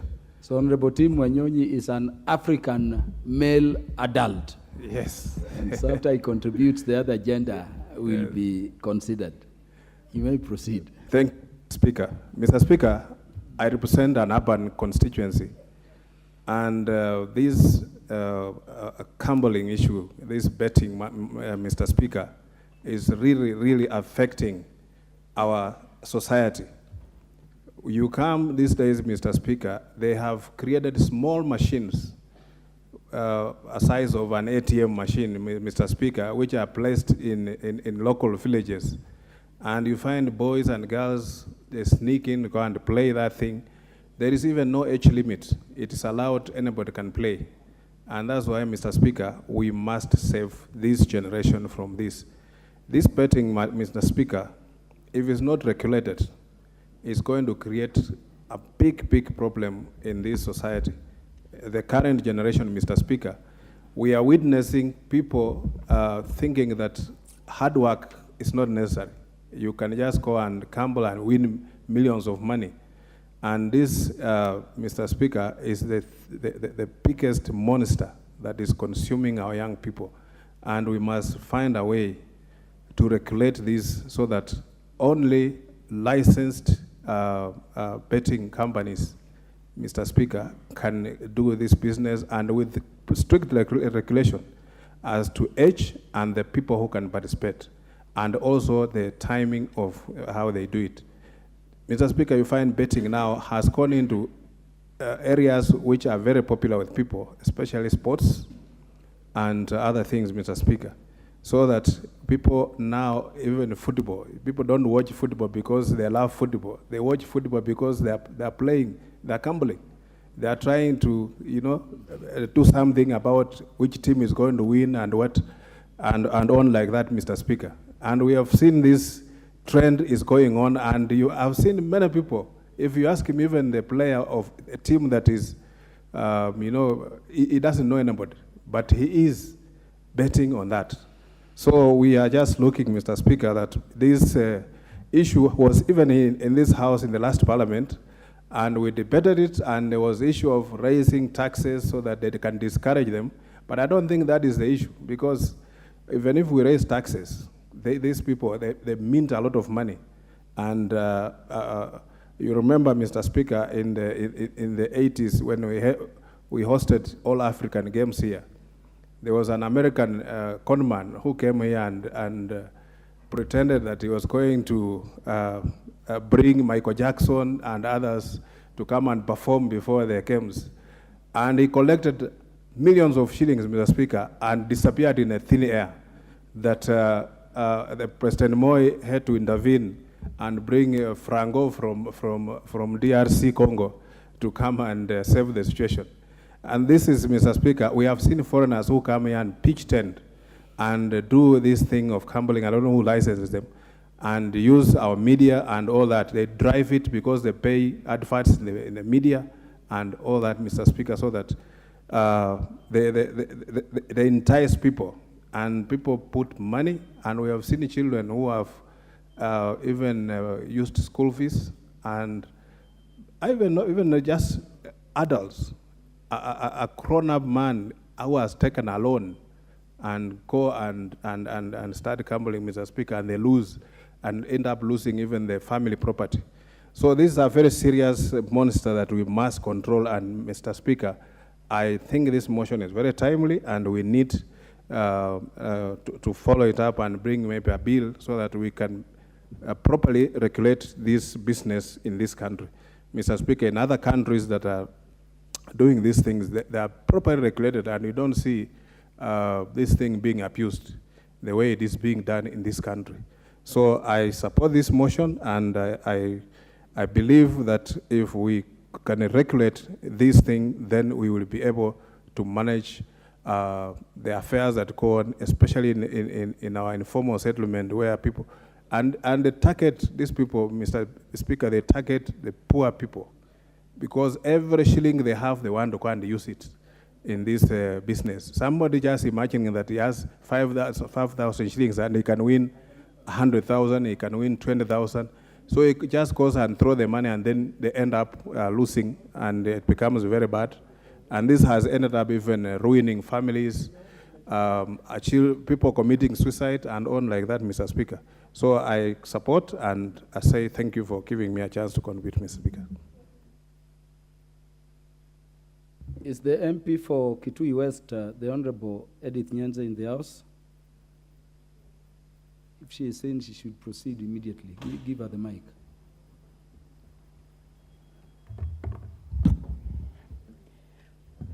Thank you, Mr. Speaker, sir, and sorry for the inconvenience. Let me take this opportunity to hear my views on this motion. First, congratulating the MP for this motion. It has come at the right time. And there was a time I even wanted to ask a question, but now he's put it in the right way by actually getting the facts together and bringing it as a motion.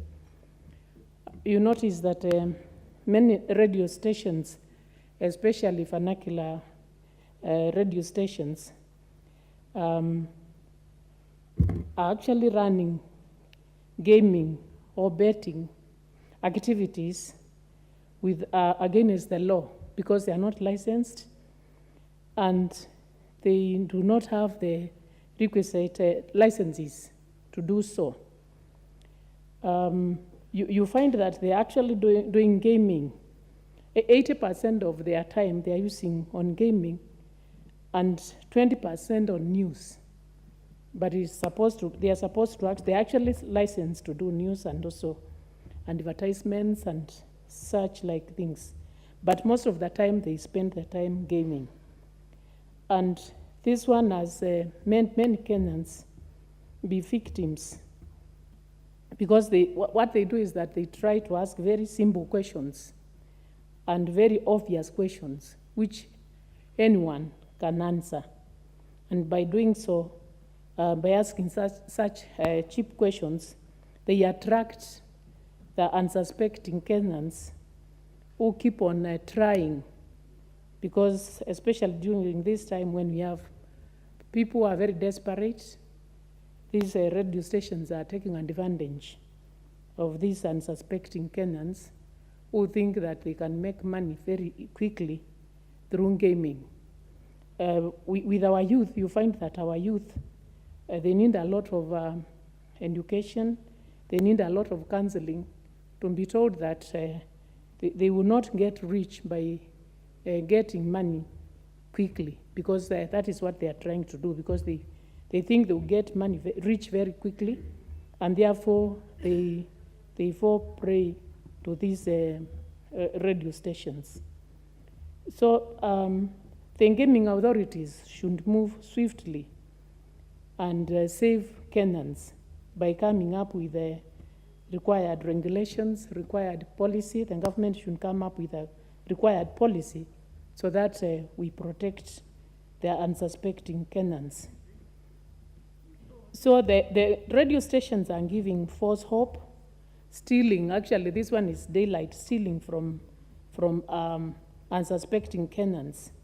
So I want to address the Kenyans and tell them that to actually stop losing money, to stop losing money through this gaming, because what they are following or what they are doing is actually false. It's not true. There is no money, and it's not easy to get that 100,000 you are being promised by these radio stations. Just work hard. Use that money for the right kind of use which you wanted to use it for. Don't speculate that you will get money. There is no money, because even the people they are announcing on the radio stations that they have won, if you follow, you will find that actually these are not real people. Maybe they are just their family members. Maybe they are just their friends, and they are just lying that you are going to get a lot of money. So, Mr. Speaker, I support this motion and say that the government should move swiftly to come up with the regulations and the right guidelines to these radio stations. In fact, they should stop this game right away so that we don't have many Kenyans lose their money. Thank you, Mr. Speaker, and I support the motion. Thank you very much. The Honorable Member of Parliament for Kericho County, the Honorable Beatrice Kimei.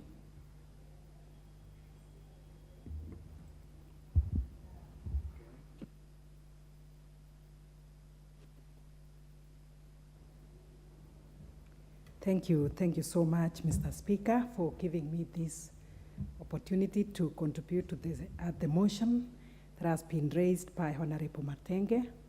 I want to appreciate the fact that It has come at the right time when Kenyans are looking for any way possible to get food on their table, any way possible to pay their bills, to pay school fees, and all that.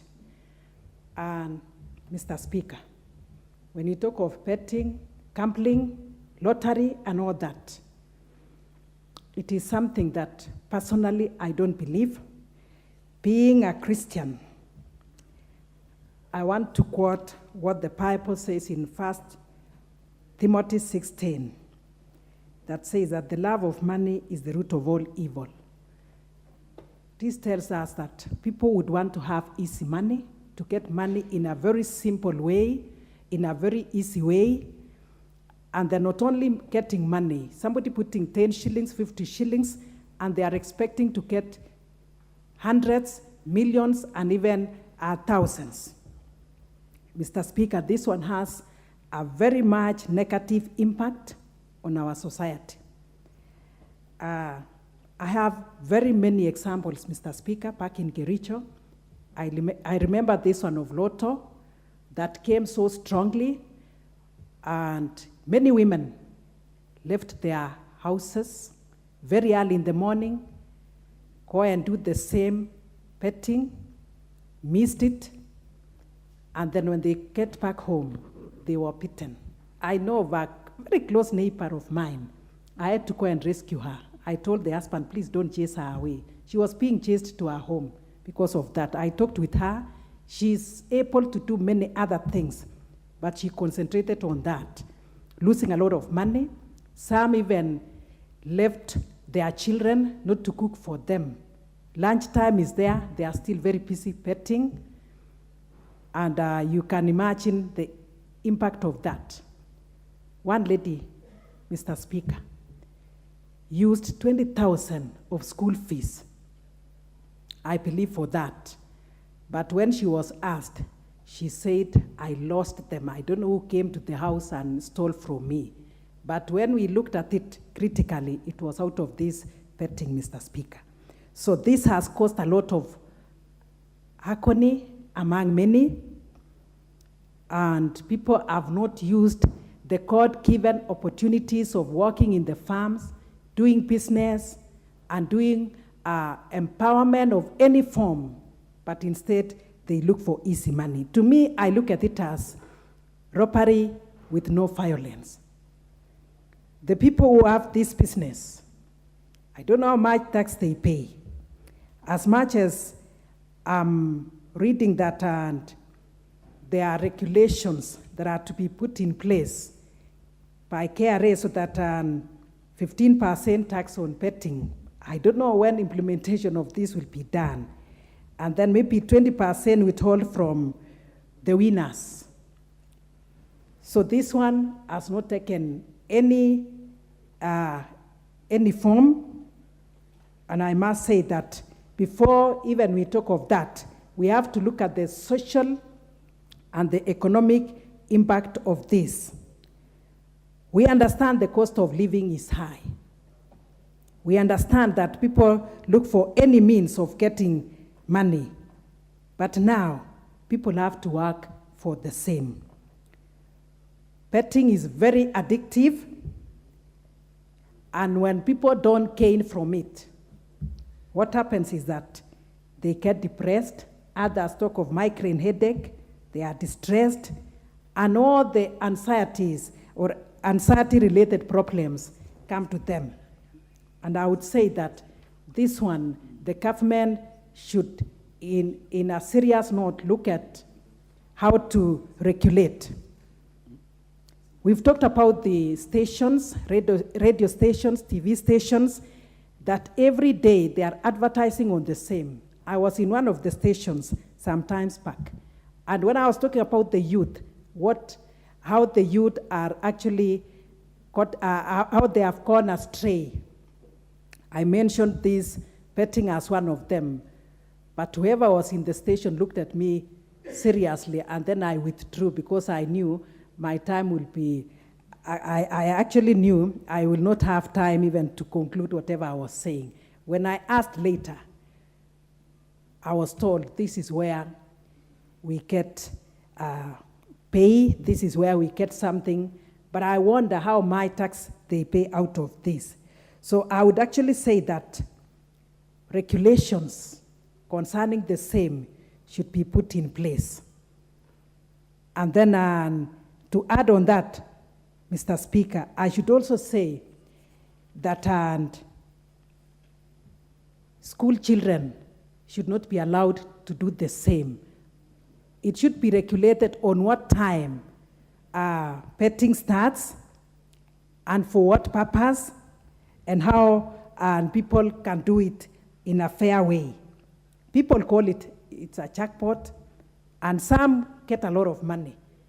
As I do say that I'm not in support of the same, I also acknowledge that there are people who have actually benefited from the same. I know of one person who actually got 200 million. Of course, he became a millionaire in a day, but he used the money, I believe, positively. But now, I don't know how much tax he paid out of it, but imagining one person out of millions of Kenyans or hundreds and thousands, only one person benefit from the same. So I would say that as this House, we have to take it seriously, and I request the member who has brought it on the floor to take it into the next level so that it is not only a motion, it can be appeal, and that is how it can gain, it can actually be regulated. Children have dropped out of school. Others have poor performance because of waste of time. I know of children who have also been beaten. Reason, their domestic work has not been done because they go out to do the same. And families have broken. Parents have been stolen from by their children, and others steal from others. So I want to support this motion in a very strong way and say that we should look more into it, and I request the member to go deeper into that and bring it in as a bill, and we will support it. Thank you so much, Mr. Speaker, for giving me this opportunity to contribute to the same. Thank you. Thank you very much. Honorable members, I'm informed that we have members of Kakamega County Assembly in the Speaker's Gallery. We have the Honorable Silai Shienji, the Honorable James Etabale, the Honorable Amo Iliai, the Honorable Charles Anyona, the Honorable Samuel Segero, the Honorable Zurak Nyongeza, the Honorable Moses Mutundi, the Honorable Boniface Mabuka, the Honorable Donald Okumu, and the Honorable Joel Okwako. On behalf of the National Assembly of the Republic of Kenya and on my own behalf, I welcome you to the National Assembly during this tour of duty. Honorable Dorothy Ikiara.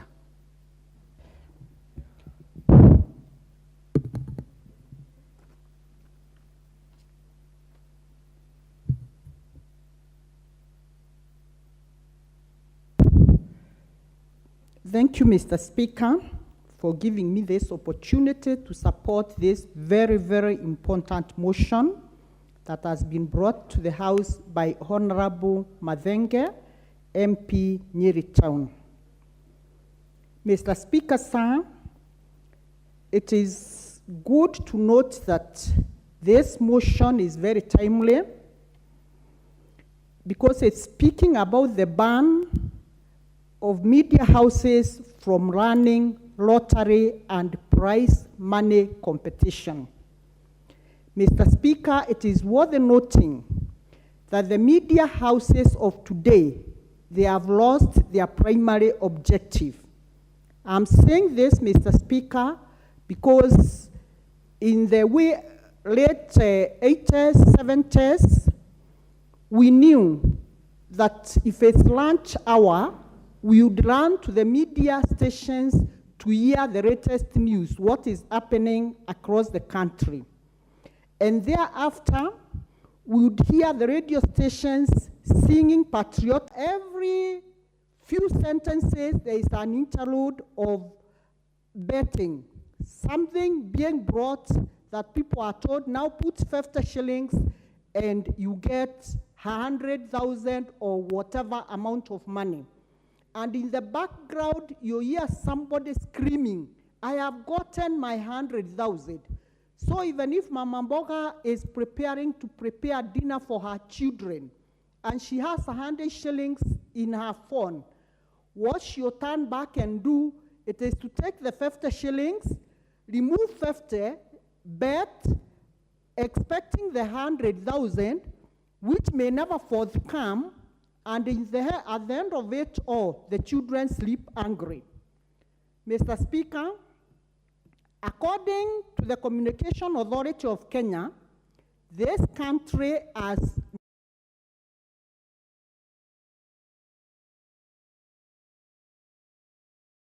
stations that are mostly ethical. So these messages are communicated in the language that even the Mama Mboga, even the person who does not understand any other language will understand. Mr. Speaker, and instead of these stations talking objectively of things that are happening in the country, they have become a recipe for making our families poorer. Families have become more poorer because they want to get rich quickly and they are enticed to easy money. Mr. Speaker, sir, this has become an economic activity of easy making money from some unscrupulous individuals in this country. What I would say, Mr. Speaker, it is absolutely immoral, it is ungodly, it is not right for somebody to make money out of the vulnerable, the most vulnerable members of the society. Mr. Speaker, sir, these media houses have gone even further. And far from what we are thinking, that it is only the young generation which is affected by this, it is not true. People are taking even their pensions and they end up going to this betting and gambling game. Mr. Speaker, a survey done by the Central Bank and by the Kenya National Bureau of Statistics, it indicates that the elderly people bet 49 times a week. On average, this is much higher than the 41.4 of all the other age groups. And what this tells us, Mr. Speaker, these lotteries and prize money are conducted mostly by the television and radio stations. And vernacular stations, as I had indicated earlier, are the most notorious on this. And this is why, Mr. Speaker, most of the people who even take their pension after falling prey and victims of this, they end up paupers and they go to an early grave. Mr. Speaker, I want to state that this country is contending with a raft of issues that are affecting our youth very, very negatively. We are talking of drugs, we are talking of beer, we are talking of very many other negative things that our youth have been engaged in. And these vices are so deeply entrenched in our society that they are not going to spare any of us. School-going children, we have heard there are a lot of dropouts. we have had, there is rampant absenteeism in our schools. We know too well that all these accumulate to negative effects in our society.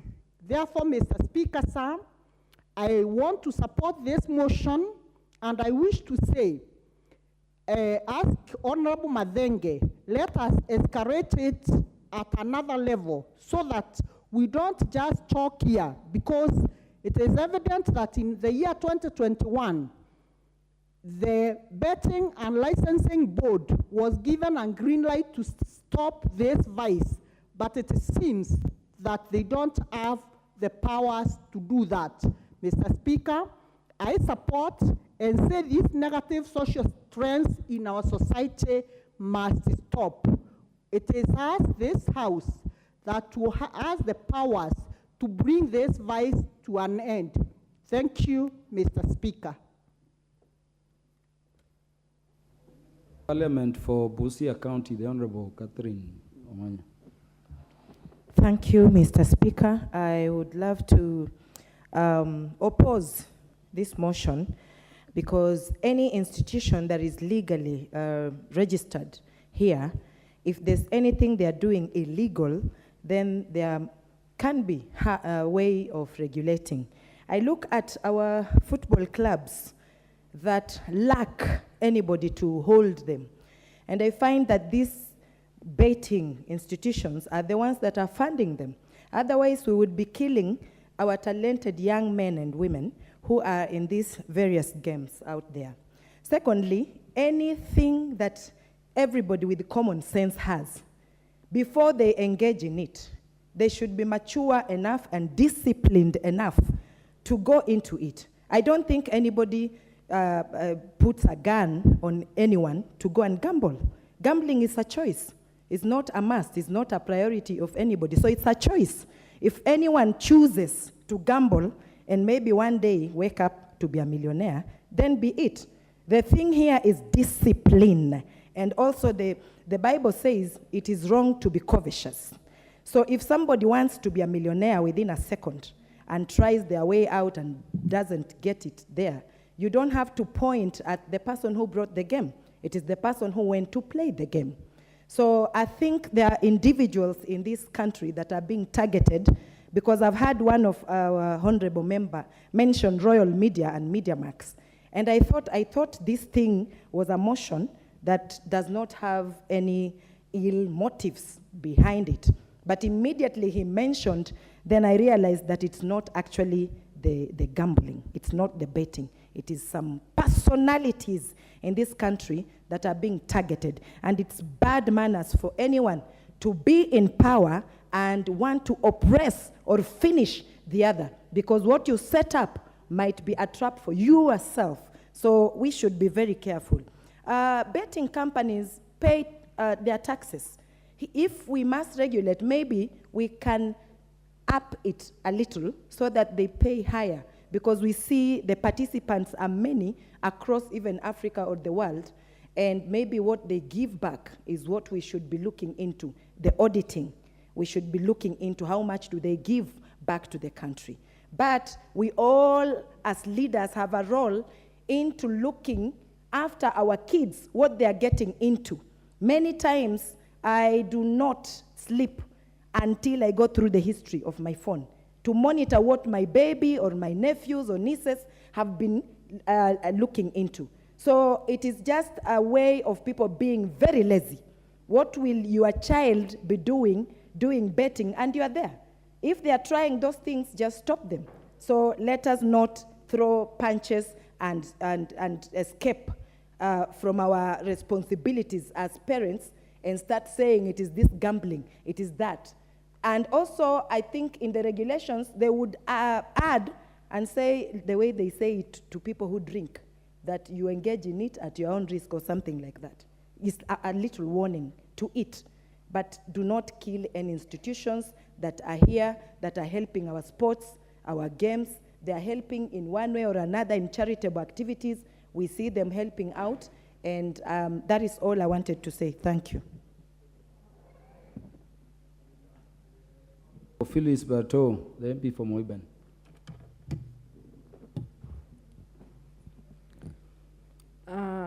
Thank you, Mr. Speaker.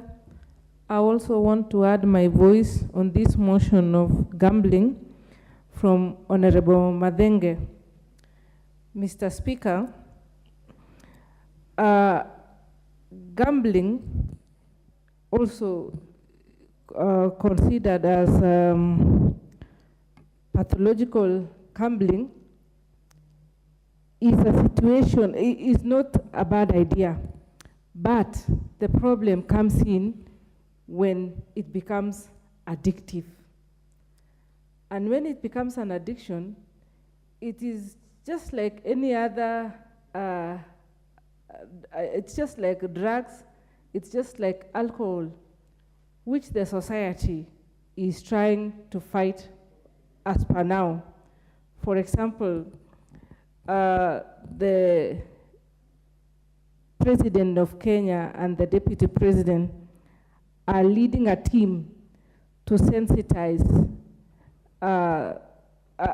with NACADA, are working out a way of stopping or the use of drugs and the use of illicit brews, which have become rampant in Kenya and which have ruined our young generation, that if we are not careful, we will not have a generation in future as Kenya.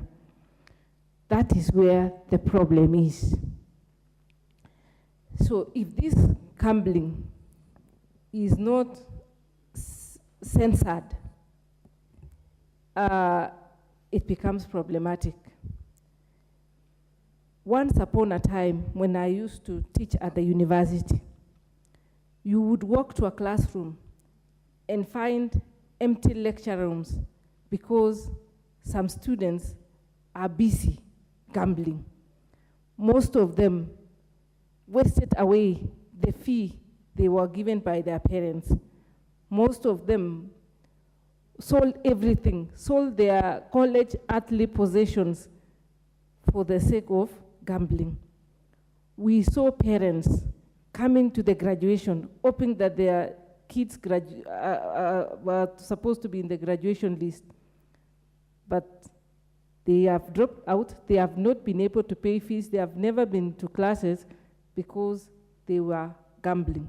When gambling becomes an addiction, that is where the problem comes about. We have had cases of Fulisa. Young people, you find them having more than 20 SIM cards because they are getting money, getting small loans from Fulisa to gamble. Isn't that a problem? So my take is, this gambling has to be regulated before it escalates to become an addiction, and more so to young people. When they start participating in this game, they lose concentration. They don't, others drop out of school.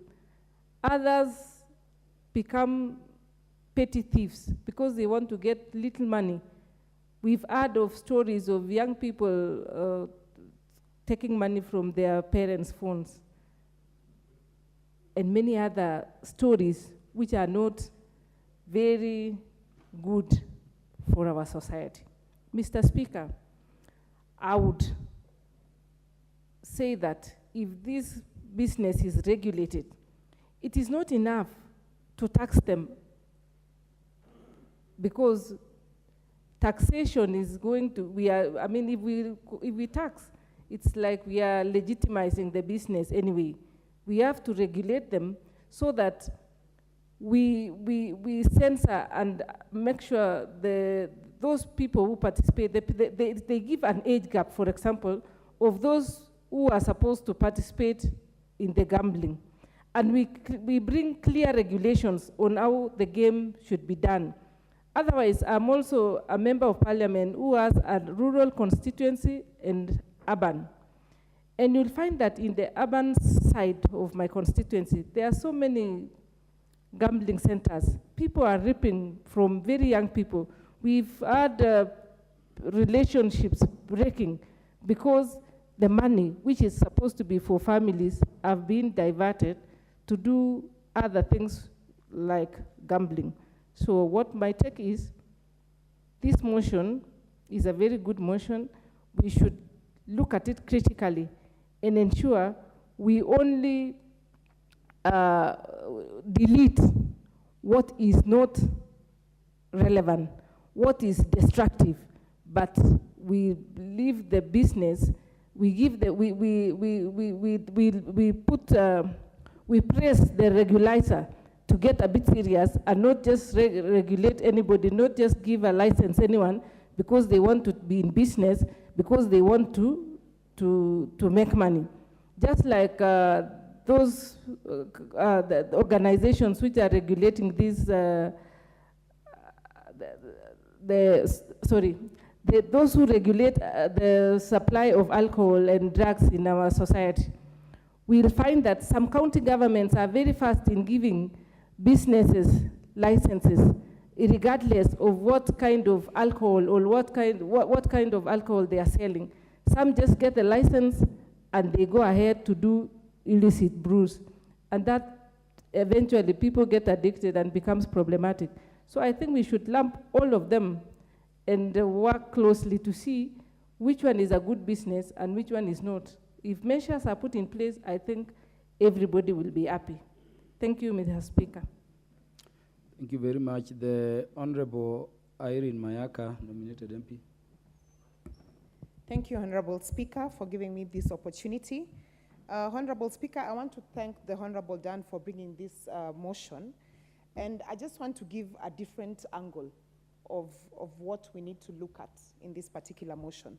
Because, Honorable Speaker, anything in this world that has an illicit tag to it becomes automatically sweet for people to want to go for it. Be it prostitution, be it alcohol, be it betting, anything that has that tag. So what we need to do, in essence, is, for as long as this Did you say, what did you say is illicit? Constitution, or what did I hear you say? There's a P in front. I said prostitution. Oh, prostitution. Speaker. Yes. Okay. So what I want the approach I want us to take is that in formulating these regulations, we have to have a give and take approach in it. And the reason why I say that, and just to add to what my sister has said, is that some of these betting companies have really supported our sports. Yeah? Just the other day, Harambee Starlets were in training for a whole month, and they could not even go and attend a friendly against Albania because they did not have sufficient funds. But if you look at some of the betting companies, like for example, Mozart supports Homeboys FC, Betika supports Police FC and AFC, SportPesa supports Moranga and Gor Mahia. We have sports companies and clubs that are actually suffering right now, and we have to raise funds on a weekly basis, like Shabana from back at home, who are doing extremely well, but they don't have anyone to support because the government doesn't have enough sufficient funds to support our sports. So what we also need to do in our regulations is to look at a way that ensures that some of these betting companies that are actually supporting our sports, that are gaining revenue from it and supporting our sports, how are we also supporting them just to encourage them as well? Because regulation is good, yes, but at the same time, it has to be a regulation that also seeks to find out how are we also giving back. Because when you create laws in this country, they have to be laws that also encourage investment and revenue earning. Number two, the media companies. Because a lot of media companies, when you look at it right now, Honorable Speaker, be it FM stations or TV stations, they've gone into that space. Why? Because a lot of people are no longer doing advertisements on media. People don't have money. We are living in extremely difficult times. So for media houses, they found that this is one way that they can actually use to raise revenue for themselves. So what these regulations need to do is to ensure, because I am certain that every media company in this country has a legal office attached to it, is to ensure that the legal fraternities and departments in these radio stations and TV stations are making sure that the laws that we have in place are properly put in place to ensure that they also protect the consumers of this. Honorable Speaker, if you look at the Sports Amendment Bill of 2018, and in particular Section 12(1)(2) of A and B, it actually states very clearly that proceeds of any sports lottery taxes levied on betting companies should ideally go to the sports fund, so that then the sports fund can assist to make sure that the different teams that we have in this country are supported. The question we should be asking ourselves is this really happening? Has KRA given audit records to the sports committee to ensure that this actually happens?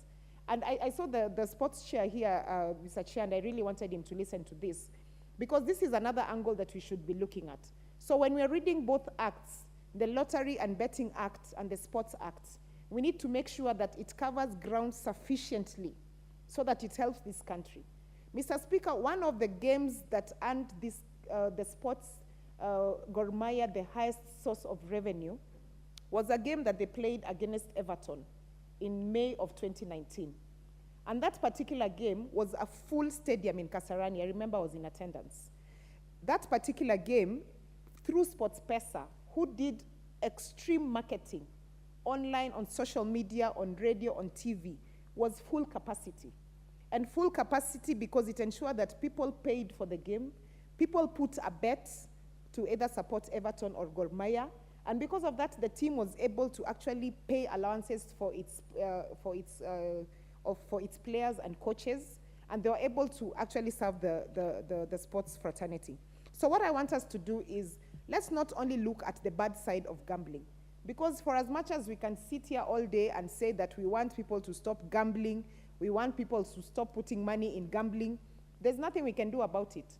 People will still go out there and gamble. People will still go out there and put money into these betting companies. What we need to do is make sure, are we milking enough from these different companies to ensure that the government also has an extra source of revenue to support some of these facilities that they cannot support. Right now in this country, Honorable Speaker, we don't even have medical insurance for our sporting men and women. We have sporting men and women out there who have retired prematurely because they're not able to get proper medical facility. So let's not come out and injure the people who are at least trying their best to assist in whichever way that they can to make sure that this continues, even as we go out to seek solutions. So, Honorable Speaker, I just want to encourage my colleague Dan, Honorable Dan from Nyeri, and tell him that as we are looking at the regulations that we want to take care of, let's make sure that we are also protecting our people from the same. And personally, because one of the reasons I said when I came into this parliament was that I will always look out for sports funds and sports players, because sports bring people together. So Honorable Dan, together with the committee that is going to work on this, let's look at other ways. Let's even go into public participation and see how Wananchi can also give us ideas on how we can enhance this and make it better for our people. I thank you.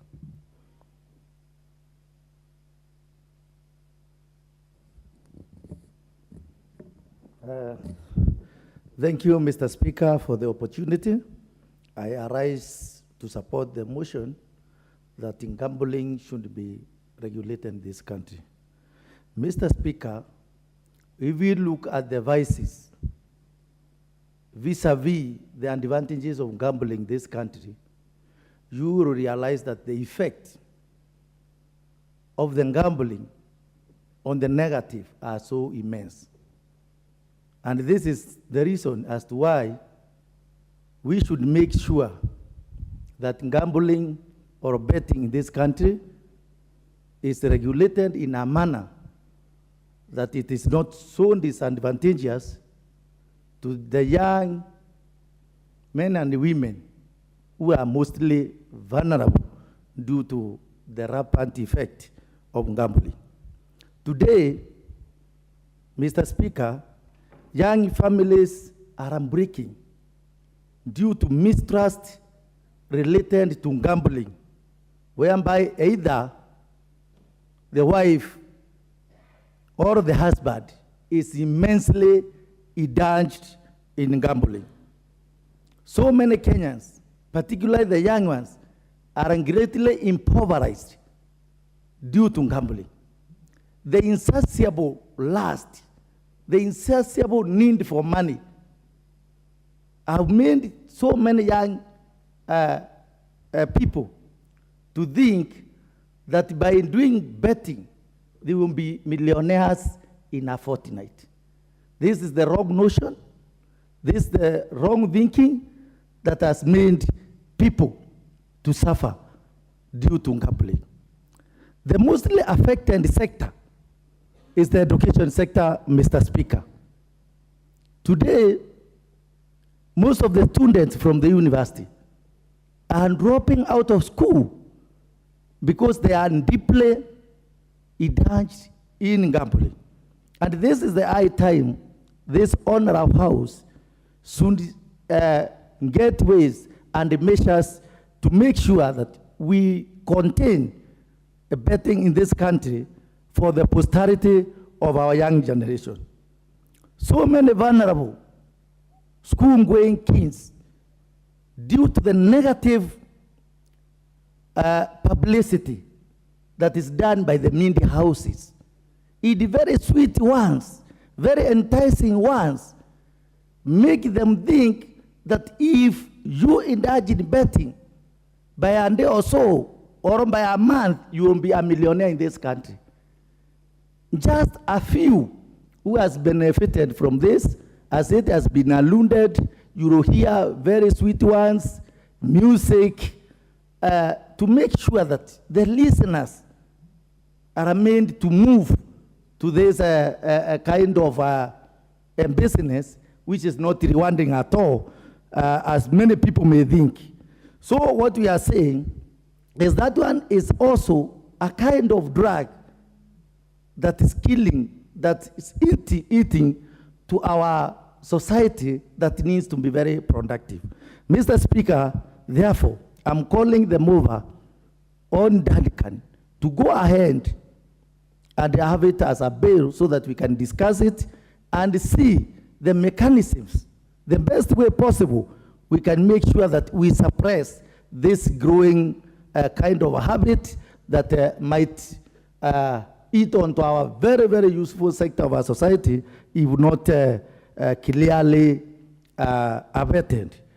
With those few remarks, Mr. Speaker, I am saying the narrative that's being peddled by these houses to make sure that this kind of business derives for their benefit is not helping the young Kenyans and even the people who are greatly indulged in it. Today, even the football that we talk about, you hear fans talking about Goma here, talking about others, and mainly the international players, whenever you hear them making noise, whenever they are saying we are supporting Arsenal, we are supporting Manchester, there is that element of gambling. And this is the reason as to why we are saying, as a country, we must get the mechanism and ways to regulate this growing kind of menace. Thank you, Mr. Speaker. Thank you very much. Honorable members, there will be 55 minutes remaining before debate of this motion concludes. I'm grateful there is a lot of interest in the motion. I saw Honorable Dan Wanyama, the chair in charge of sports. I don't know why he stepped out. But the next time we'll sit over this matter, we'll have that time to contribute. And I want to thank the members for being very patient. Order, honorable members. Honorable members, at the time being 1:00 p.m., this House stands adjourned until today, Wednesday, the 12th day of April 2023 at 2:30 p.m.